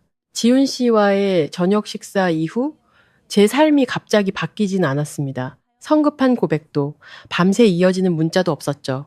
모든 것은 화분이 매일 조금씩 자라는 것처럼 아무도 알아채지 못할 만큼 천천히 진행되었습니다. 우리는 더 자주 만나기 시작했지만 여전히 건강한 거리를 유지했습니다. 출근 전 아침 커피를 마시거나 주말에 시민공원을 짧게 산책하는 시기였죠. 저는 더 이상 과도하게 방어적인 태도를 취하지 않는다는 것을 깨달았습니다. 그의 말 한마디 한마디를 분석하거나 그가 진우와 같지 않을까 의심하지 않았습니다.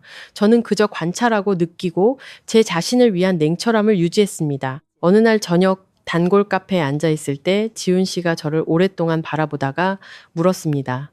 자신이 너무 강하다고 생각해 본 적 있어요? 저는 웃음을 터뜨렸습니다.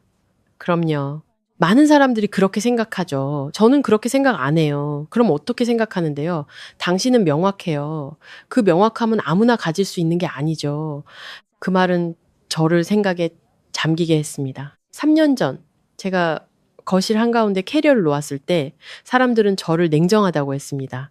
경찰에 신고했을 때는 정이 없다고 했죠. 하지만 어쩌면 저는 그저 많은 사람들이 두려워하는 일을 했을 뿐이었습니다. 바로 경계를 설정하는 것이었죠. 저는 지훈 씨를 보았습니다. 저는 제 자신에게 관대해지고 싶지 않아요. 그리고 저는 당신이 저 때문에 변하길 원하지 않아요. 우리는 서로를 바라보았고 더 이상의 설명은 필요 없었습니다. 제 일은 연중 가장 바쁜 시기에 접어들었습니다. 부팀장으로서 새로운 프로젝트 2개를 추가로 맡아야 했고 팀원들을 관리하고 신입 사원들을 교육해야 했죠. 거의 자정이 다 되어서야 집에 들어오는 날도 있었지만 예전과는 달랐습니다. 왜 늦었는지 누군가에게 설명해야 하는 피곤함이 없었죠. 또 야근이야 라는 불만 섞인 목소리를 들을 필요도 없었습니다. 그저 문을 열고 불을 켜고 가방을 내려놓고 숨을 내쉬면 그만이었습니다. 그렇게 늦은 어느 날 밤 진우에게서 문자가 왔습니다. 강릉으로 이사했어. 다음 주부터 새 직장 출근이야. 저는 답장하기 전 한참 동안 화면을 바라보았습니다. 잘 정착하길 바라. 그게 전부였습니다. 더 묻지도 과거를 들추지도 않았죠. 어떤 이야기는 적절한 순간의 침묵으로 끝내야만 합니다. 시간이 흐르면서 저와 지훈 씨의 관계는 선언이 아닌 구체적인 행동으로 한 걸음 더 나아갔습니다. 그는 주말 저녁에 과일 봉지나 새 책을 들고 제 아파트를 찾아오는 것에 익숙해졌죠. 그는 항상 문을 두드렸고 제가 열어줄 때까지 기다렸습니다. 결코 멋대로 들어오지 않았죠.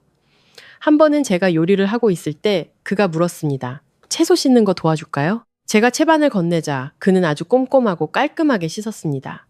저는 문득 과거의 이런 사소한 디테일들을 놓쳤다는 것을 깨달았습니다. 보지 못해서가 아니라 당연하다고 생각했기 때문이었죠. 이제 저는 존중을 표현하는 모든 행동 하나하나를 소중히 여깁니다. 또 다른 저녁, 우리가 발코니에 앉아 있을 때 그가 말했습니다. 당신이 상처받았던 거 알아요. 제가 누군가를 대신한다고 생각하지 않았으면 좋겠어요. 저는 바람에 흔들리는 작은 화분들을 내려다보았습니다. 누구도 다른 사람을 대신할 순 없어요. 각자의 이야기가 있는 거니까요. 그럼 우리는 뭐라고 생각해요? 저는 몇 초간 생각했습니다. 함께 걸어갈 수 있을지 시험해보는 두 명의 성인. 그가 미소 지었습니다. 그 정이 마음에 드네요. 저는 더 이상 관계를 정의하는 것을 두려워하지 않았습니다. 그 안에서 제 자신을 잃는 것이 두려울 뿐이었죠. 그리고 이번에는 그러지 않을 것이라는 것을 알았습니다. 어느 날 회의 중에 엄마에게서 전화가 왔습니다. 저는 양해를 구하고 밖으로 나와 전화를 받았죠. 예, 마포 살 때 이웃이 그러는데 네 아파트 새 주인이 들어왔다더라. 저는 엄마가 보지 못했지만 고개를 끄덕였습니다. 알고 있어요. 섭섭하진 않고 저는 사무실 복도를 보았습니다. 하얀 조명빛이 타일 바닥에 반사되고 있었죠. 아니 엄마, 그냥 모든 게 정말로 끝났다는 느낌이에요. 그날 밤 저는 새 아파트로 돌아와 결혼 반지를 넣어둔 서랍을 열었습니다.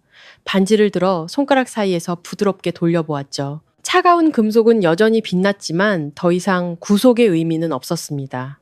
저는 그 반지를 몇 장의 낡은 사진과 함께 다른 작은 상자에 넣었습니다. 영원히 간직하기 위해서가 아니라 제가 얼마나 긴 길을 걸어왔는지 상기하기 위해서였죠. 저는 거울 앞에 서서 제 눈을 들여다보았습니다. 저는 더 이상 가치를 증명해야 하는 여자가 아니었습니다. 저는 제 가치를 아는 사람이었습니다. 지훈 씨와의 관계는 대체품이 아니었습니다. 그것은 한 걸음 나아가는 것이었고 두려움 없이 사랑하고 이성을 잃지 않고 믿어볼 기회였습니다. 그리고 미래가 어떻든 저는 맞설 만큼 충분히 강하다는 것을 알았습니다. 저와 지훈 씨의 관계는 요란하지 않았습니다. 회사에서는 아무도 우리가 어떤 사이인지 정확히 알지 못했죠. 그저 가끔 퇴근 후 함께 가는 모습을 볼 뿐이었습니다. 저는 제 사생활이 사람들의 입에 오르내리는 화제가 되길 원치 않았습니다.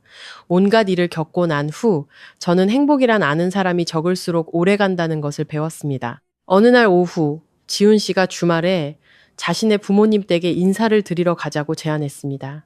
그 말은 저를 멈칫하게 했습니다. 제가 진지하지 않아서가 아니라 인사라는 두 글자가 다른 기억과 연결되어 있었기 때문이죠. 저는 몇 초간 침묵했습니다. 너무 서두르고 싶지 않아요. 그는 전혀 언짢은 기색 없이 저를 보았습니다. 알아요. 그냥 제가 진지하다는 걸 알려주고 싶었어요. 저는 고개를 끄덕였습니다. 믿어요. 하지만 시간이 좀 필요해요. 그의 짧고 간결한 대답은 제 마음을 가볍게 했습니다. 압박도 재촉도 없이 그저 열린 문 하나.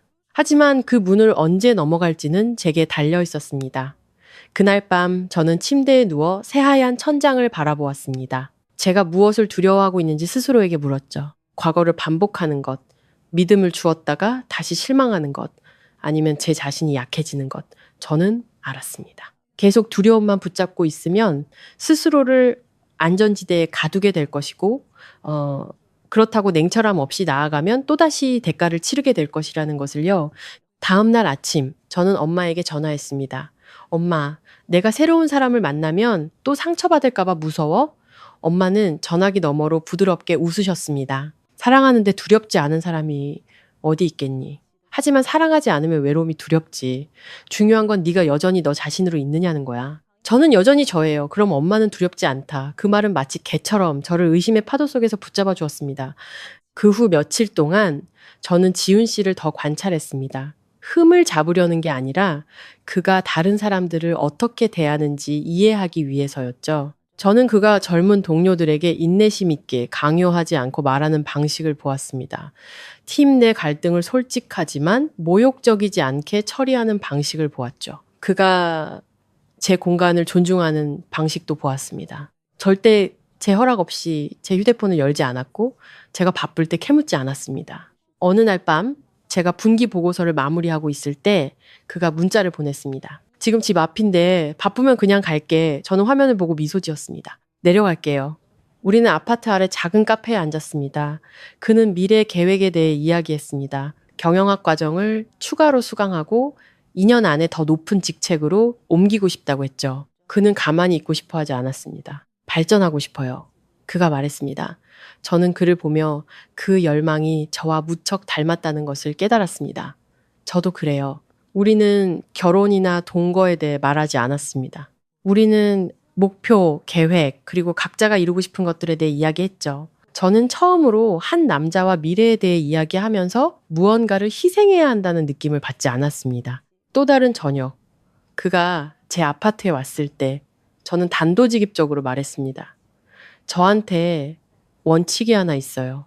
무슨 원칙인데요? 아무리 사소한 일이라도 누구도 저를 대신해서 결정할 수 없어요. 그가 고개를 끄덕였습니다. 저도 원칙이 하나 있어요. 당신의 자유는 저에게 위협이 아니에요.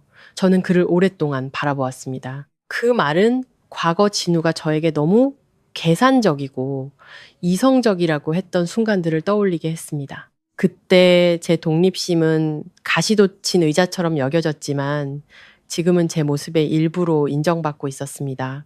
시간이 흐르면서 저는 점차 더 마음을 열었습니다. 어느 주말 오후 저는 주도적으로 그를 아파트로 초대해 저녁 식사를 대접했습니다. 아빠가 좋아하시는 생선 매운탕을 끓였죠. 우리가 식사를 할 때 그가 말했습니다. 이런 느낌이 좋네요. 어떤 느낌이요? 누구도 연기할 필요 없는 느낌. 저는 미소 지었습니다. 저도 그래요. 식사 후 우리는 발코니에 앉았습니다. 부드러운 바람이 불고 발 아래 도시는 반짝였습니다. 서연 씨, 그가 천천히 말했습니다. 서두르진 않지만 제가 당신에게 진심이라는 건 알아줬으면 해요. 저는 그를 보았습니다. 알아요. 저도 진심이에요. 하지만 만약 언젠가 우리가 맞지 않는다고 느끼면 그때는 꼭 말해줘요. 제가 마지막으로 알게 되는 사람이 되게 하지는 말아줘요. 그가 고개를 끄덕였습니다. 약속할게요. 그 약속은 화려하지도 영혼을 맹세하지도 않았지만 솔직함에 대한 약속이었습니다. 그날 밤 그가 떠나고 저는 문을 닫고 몇 초간 문에 등을 기댔습니다. 더 이상 예전 같은 두려움을 느끼지 않았습니다. 한 남자가 제 세상을 무너뜨릴 수 있다는 강박관념에서 벗어났죠. 저는 그 세상을 제 손으로 다시 세웠습니다. 그리고 이번에 누군가 들어온다면 그것은 제가 허락했기 때문일 겁니다. 저는 믿기로 선택했지만 맹목적이지는 않을 겁니다. 저는 한때 믿음이 관계에서 가장 연약한 것이라고 생각했습니다. 하지만 온갖 일을 겪고 난 후 저는 믿음이 연약하지 않다는 것을 깨달았습니다. 그저 올바른 곳에 두어야 할 뿐이었죠. 그리고 마치 필연적인 시험처럼 그 믿음 역시 저울 위에 오르는 날이 왔습니다. 그달 우리 회사는 대기업의 긴급 회계감사 기간에 돌입했습니다. 압박은 심했고 마감은 촉박했죠. 저는 거의 2주 동안 매일 밤 9시 10시까지 사무실에 남아 있었습니다. 지훈 씨는 그것을 이해해 주었죠. 그는 쉴 새 없이 문자를 보내거나 언제 오냐고 묻지 않고 매일 밤 짧은 문자 하나만 보냈습니다. 조심해서 들어가요. 저는 때로는 관심이 그렇게 아주 작은 문장에 담겨 있다는 것을 알았습니다. 하지만 어느 금요일 오후 제가 회의 중일 때 한 동료가 무심코 말했습니다. 지훈 씨랑 마케팅팀 이 대리랑 엄청 친한가 봐. 어제 둘이 따로 밥 먹는 거 봤는데 그 말은 회의실의 사소한 잡담에 불과했지만 저는 순간 멈칫했습니다. 바로 의심해서가 아니라 과거가 제게 많은 일들이 사소해 보이는 디테일에서 시작된다고 가르쳐 줬기 때문이죠. 저는 바로 묻지 않고 평소처럼 일을 계속했습니다. 하지만 그날 밤 지훈 씨가 방금 회의 끝났어요. 서연 씨는 퇴근했어요. 라고 문자를 보냈을 때 저는 화면을 몇 초간 바라보다가 답장했습니다. 네, 퇴근했어요. 혹시 바빠요? 아니요. 왜요? 어제 이 대리님이랑 식사했다면서요? 몇 분간의 침묵 후 그가 답장했습니다. 네, 이 대리가 새 프로젝트 마케팅 자료 준비 중이라 제가 좀 봐줬어요. 저는 그 문자를 읽었습니다. 변명도 애둘러 말하는 것도 없었죠. 둘이서만요?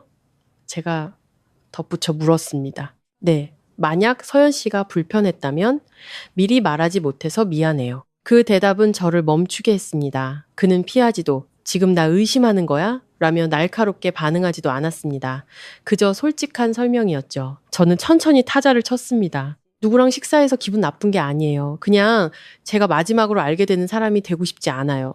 그는 곧바로 전화를 걸었습니다. 미안해요. 그게 보고해야 할 일이라고는 생각 못했어요.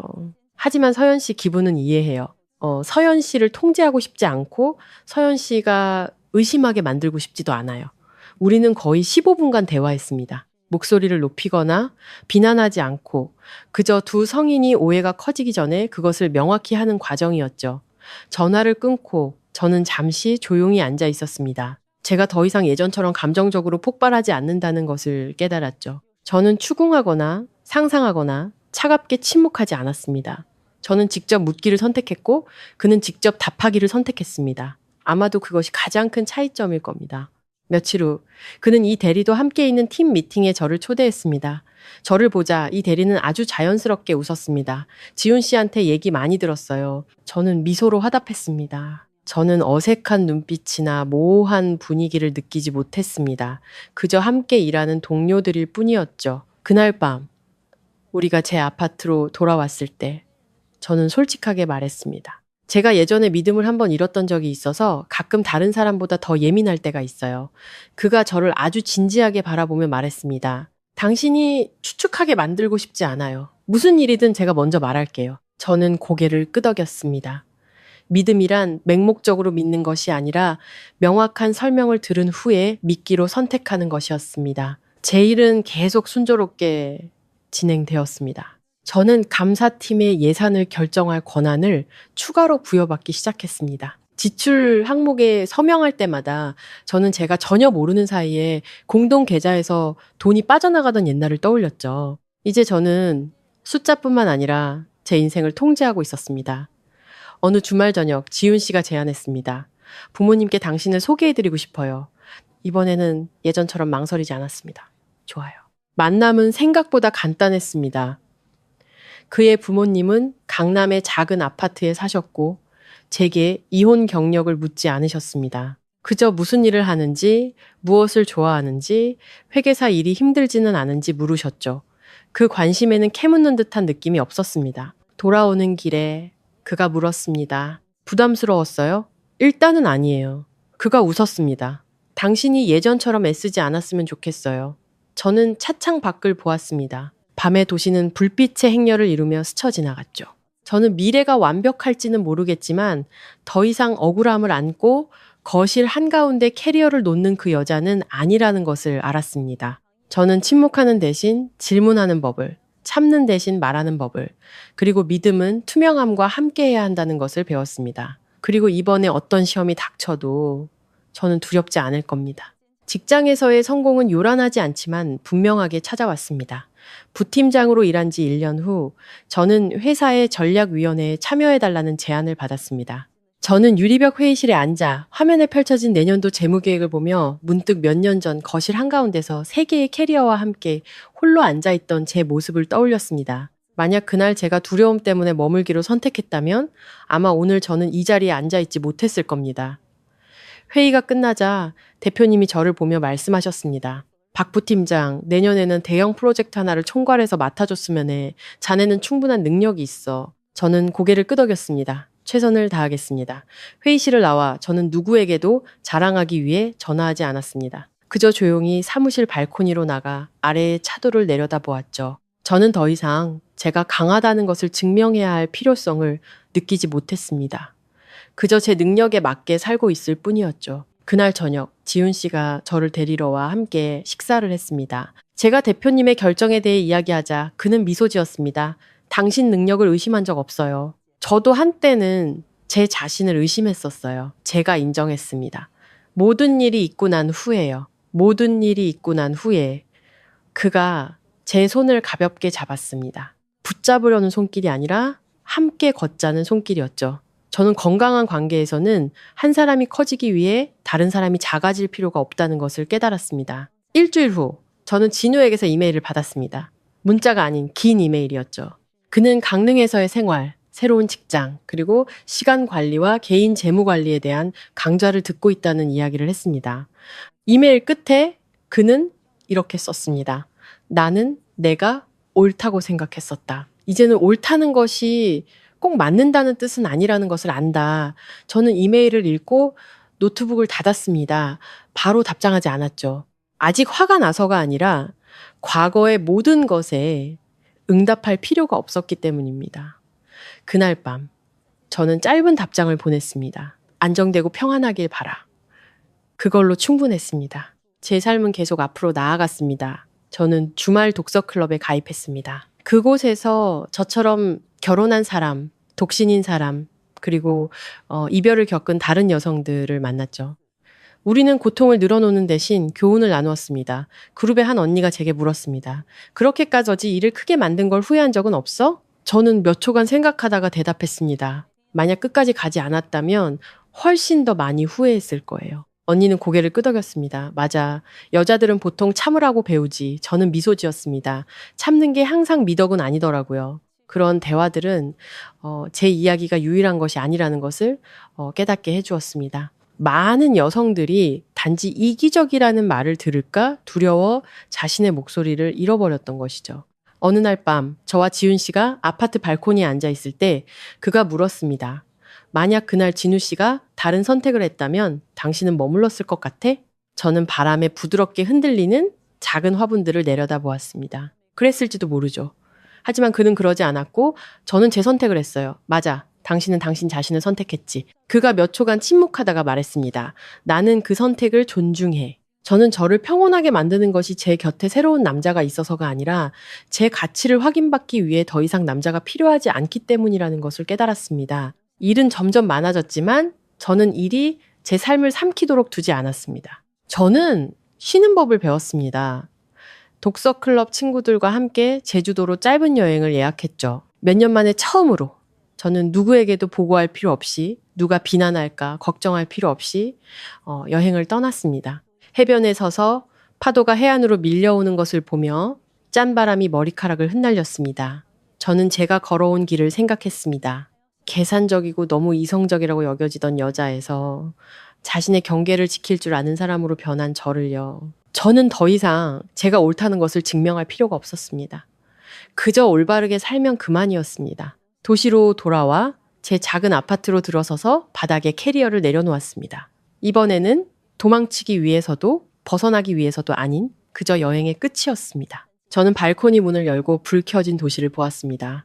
저는 제 이야기의 마지막 장이 다가오고 있다는 것을 알았습니다. 제가 모든 것을 가졌기 때문이 아니라 제가 무엇을 필요로 하는지 명확히 알게 되었기 때문입니다. 시간은 생각보다 빠르게 흘렀습니다. 재판이 끝난 지 1년이 지났습니다. 만약 누군가 제게 지금도 그날 거실 한가운데로 캐리어를 끌고 나왔던 기분을 똑똑히 기억하냐고 묻는다면 저는 그렇다고 대답할 겁니다. 하지만 그 기억은 더 이상 날카롭지 않습니다. 마치 아몬 흉터와 같죠. 제가 아팠지만 또한 강했었다는 것을 상기시켜주는 제 일은 안정적인 발전 단계에 접어들었습니다. 제가 총괄했던 대형 프로젝트는 기대 이상의 성공을 거두었죠. 이사회는 내년에 저를 회계감사팀 팀장으로 임명하겠다고 공식 제안했습니다. 그 소식을 들었을 때 저는 환호성을 지르지 않았습니다. 그저 고개를 끄덕이며 믿음에 부응하도록 노력하겠습니다. 라고 말했죠. 회의실을 나와 엘리베이터에 혼자 섰습니다. 문이 닫히고 좁은 공간에 밟고 차가운 스테인리스 거울에 제 모습이 비쳤습니다. 저는 제 자신을 보며 더 이상 제가 자격이 있다는 것을 누군가에게 확인받을 필요가 없다는 것을 깨달았습니다. 저는 모든 선택을 통해 스스로 그것을 증명해 왔습니다. 지훈 씨와의 관계도 그 나름의 방식으로 점차 안정되었습니다. 우리는 떠들썩하게 공개하지도 SNS에 사진을 올리지도 않았지만 가까운 사람들은 모두 우리가 함께라는 것을 알았죠. 제가 가장 소중하게 생각하는 거는 데이트가 아니라 가장 평범한 순간들이었습니다. 제가 일할 때 그는 거실에서 책을 읽고 제가 요리하면 그는 설거지를 했습니다. 둘 다 말이 없어도 편안했죠. 어느 날 밤 우리가 소파에 앉아 있을 때 그가 말했습니다. 이제 우리 미래에 대해 이야기할 때가 된 것 같아요. 저는 찻잔을 내려놓았습니다. 무슨 이야기를 하고 싶은데요? 결혼을 서두르진 않지만 당신이 그리는 미래에 제가 있는지 알고 싶어요. 저는 몇 초간 생각했습니다. 예전처럼 가슴속에서 두려움이 피어오르지 않았습니다. 네, 제가 대답했습니다. 하지만 그 미래에는 우리 둘 모두를 위한 공간이 있어야 해요. 당신의 공간을 빼앗고 싶지 않고 당신을 지키기 위해 제 자신을 희생하고 싶지도 않아요. 그가 미소 지었습니다. 그럼 우리 서로의 경계를 지켜주죠. 저는 고개를 끄덕였습니다. 처음으로 모든 것을 걸고 도박하는 기분 없이 미래에 대해 이야기했습니다. 저는 더 이상 결혼이 유일한 종착점이라고 생각하지 않았습니다. 저는 지속 가능한 관계란 두 사람이 서로에게 단단히 묶여 있어서가 아니라 매일 함께 있기로 선택하기 때문에 가능하다는 것을 이해했습니다. 어느 주말 아침 진호에게서 전화가 왔습니다. 그의 목소리는 예전보다 차분했죠. 형수님, 저 결혼해요. 저는 조금 놀랐습니다. 축하해. 형수님도 초대하고 싶어서요. 저는 몇 초간 침묵했습니다. 생각해 볼게. 이제 형수님이 아니라는 거 알아요. 하지만 그날 일이 없었다면 전 아직도 정신 못 차렸을 거예요. 저는 그의 목소리에서 진심을 느꼈습니다. 깨달았다니 다행이네. 전화를 끊고 저는 오랫동안 앉아 있었습니다. 결혼식에 가야 할지 말아야 할지 몰랐죠. 과거에 얽매여서가 아니라 제 존재가 무슨 의미가 있을까 하는 생각이 들었기 때문입니다. 그날 밤 지훈 씨에게 그 이야기를 했습니다. 당신 어떻게 생각해요? 그가 물었습니다. 모르겠어요. 마음이 평온하면 가고 그렇지 않으면 갈 필요 없어요. 저는 더 이상 제가 관대하다는 것을 증명할 필요가 없다는 것을 깨달았습니다. 용서가 모든 자리에 나타나야 한다는 뜻은 아니었죠. 결국 저는 참석하는 대신 선물과 축하 카드를 보냈습니다. 저는 부드럽게 마무리하는 방식을 선택했습니다. 그 후 몇 달 동안 저는 임대 투자용 소형 아파트를 추가로 구입하는 절차를 마쳤습니다. 계약서에 서명할 때 저는 몇 년 전 이혼 판결문에 서명하던 기분을 떠올렸습니다.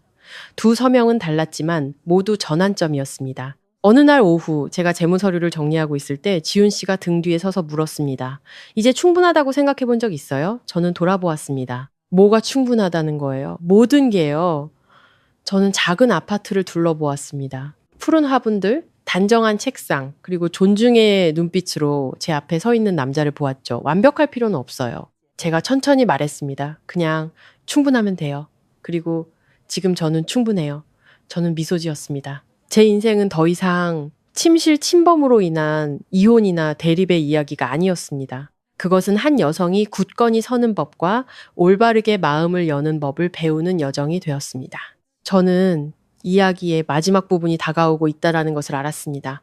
제가 정상에 도달했기 때문이 아니라 내면의 평화를 찾았기 때문입니다. 그리고 평화는 때때로 가장 아름다운 결말입니다. 만약 누군가 제게 이 여정이 어디서부터 시작되었냐고 묻는다면 저는 경계선이 침범당한 순간부터라고 말할 겁니다. 재판도 다툼도 아닌 제가 더 이상 저를 존중하지 않는 것을 지키기 위해 너무 많은 것을 희생하도록 요구받고 있다는 것을 깨달은 바로 그 순간부터요.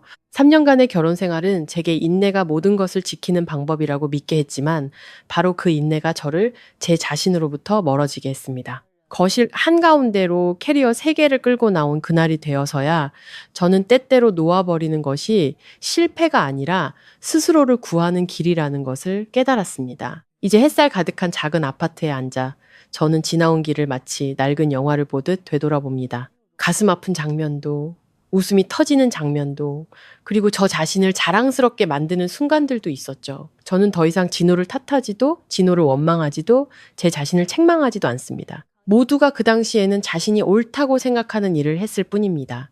단지 그 옳음들이 서로 나란히 놓였을 때 맞지 않았을 뿐이죠. 제 일은 새로운 장을 맞았습니다. 저는 공식적으로 회계감사팀 팀장직을 맡게 되었죠. 임명장을 받는 날 저는 비싼 정장 대신 단순한 옷을 선택했습니다. 대표님이 임명장을 건네며 제 손을 잡았을 때 그는 말했습니다. 박 팀장, 자네는 전문성뿐만 아니라 배짱도 있어. 저는 미소 지었습니다. 저는 그저 제 선택에 책임지는 법을 배웠을 뿐이에요. 배짱이란 두려움이 없는 것이 아니라 두려워도 앞으로 나아가는 것이었습니다. 저와 지윤 씨의 관계도 자연스럽게 성숙해졌습니다. 어느 날 밤 우리가 발코니에 앉아 있을 때 그가 말했습니다. 당신에게 결혼을 강요하고 싶진 않아요. 하지만 언젠가 당신이 준비된다면 당신 곁에 서 있는 사람이 저였으면 좋겠어요. 저는 그를 보았습니다. 더 이상 결혼이 두렵진 않아요. 제 자신을 잃는 게 두려울 뿐이죠. 그럼 우리 서로가 자신을 잃지 않도록 지켜주죠. 저는 그의 손을 잡았습니다. 의지하기 위해서가 아니라 함께 걷기 위해서였죠. 저는 미래가 어떻게 될지 모릅니다. 우리가 결혼할 수도 있고 지금처럼 계속 지낼 수도 있겠죠. 하지만 이번에는 제 모든 행복을 다른 사람의 손에 맡기지 않을 겁니다. 저는 그것을 제 자신 안에 간직할 겁니다. 어느 연말 오후 저는 근처에 볼 일이 있어 마포의 옛 아파트 단지를 다시 찾았습니다. 제가 살았던 건물 아래에 섰죠. 25평 아파트 창문에는 이제 다른 색의 커튼이 걸려 있었습니다. 아마 다른 가족이 그들만의 이야기와 함께 그곳에서 살고 있겠죠. 저는 슬프지 않았습니다. 그저 감사했습니다. 만약 그 시절이 없었다면 저는 경계를 설정하는 법을 배우지 못했을 겁니다. 만약 그 이혼이 없었다면 저는 존중의 가치를 이해하지 못했을 겁니다. 저는 등을 돌려 기다리고 있던 차를 향해 걸어갔습니다. 도시는 여전히 예전처럼 소란스러웠지만 저는 더 이상 몇 년 전에 그 여자가 아니었습니다. 저는 더 이상 제가 옳다는 것을 증명할 필요도, 이기적이라는 말을 들을까 두려워할 필요도 없었습니다. 저는 다른 사람을 사랑하는 것이 곧 자기 자신을 지워야 함을 의미하지 않는다는 것을 깨달았습니다. 이것은 실제 삶의 감정 조각들을 바탕으로 창작된 허구의 이야기이며 AI 음성을 통해 시청자분들께 전달하여 이야기를 통해 삶의 좋은 교훈을 얻으실 수 있도록 돕고자 합니다. 이야기 속 인물들은 특정 개인을 대변하지 않습니다. 이 여정을 통해 저는 몇 가지 교훈을 얻었습니다. 첫째, 사랑은 존중과 명확한 경계 없이는 존재할 수 없습니다. 둘째, 희생이 항상 미덕은 아니며 때로는 자기 자신을 잃는 것일 뿐입니다. 셋째, 모든 성인은 자신의 행동에 책임을 져야 하며 가족이라는 이름에 영원히 기댈 수는 없습니다. 넷째, 이혼은 실패가 아니라 올바른 방식으로 다시 시작할 기회가 될 수 있습니다. 다섯째, 경제적 정신적 독립은 여성이 어떤 위기 앞에서도 자신감을 가질 수 있는 기반입니다. 여섯째, 믿음에는 투명성이 필요하며 지속 가능한 사랑은 솔직함 위에 세워집니다. 그리고 마지막으로 행복은 어떤 대가를 치르더라도 누군가를 곁에 두는 것이 아니라 어떤 상황에서도 자기 자신으로 있을 수 있는 것입니다. 이 이야기를 끝까지 들어주셔서 감사합니다. 여러분이 항상 자신의 경계를 지킬 만큼 강하고 올바른 사람에게 마음을 열 만큼 부드러우며 매일 스스로 자랑스러워할 수 있는 삶을 선택할 만큼 현명하기를 바랍니다.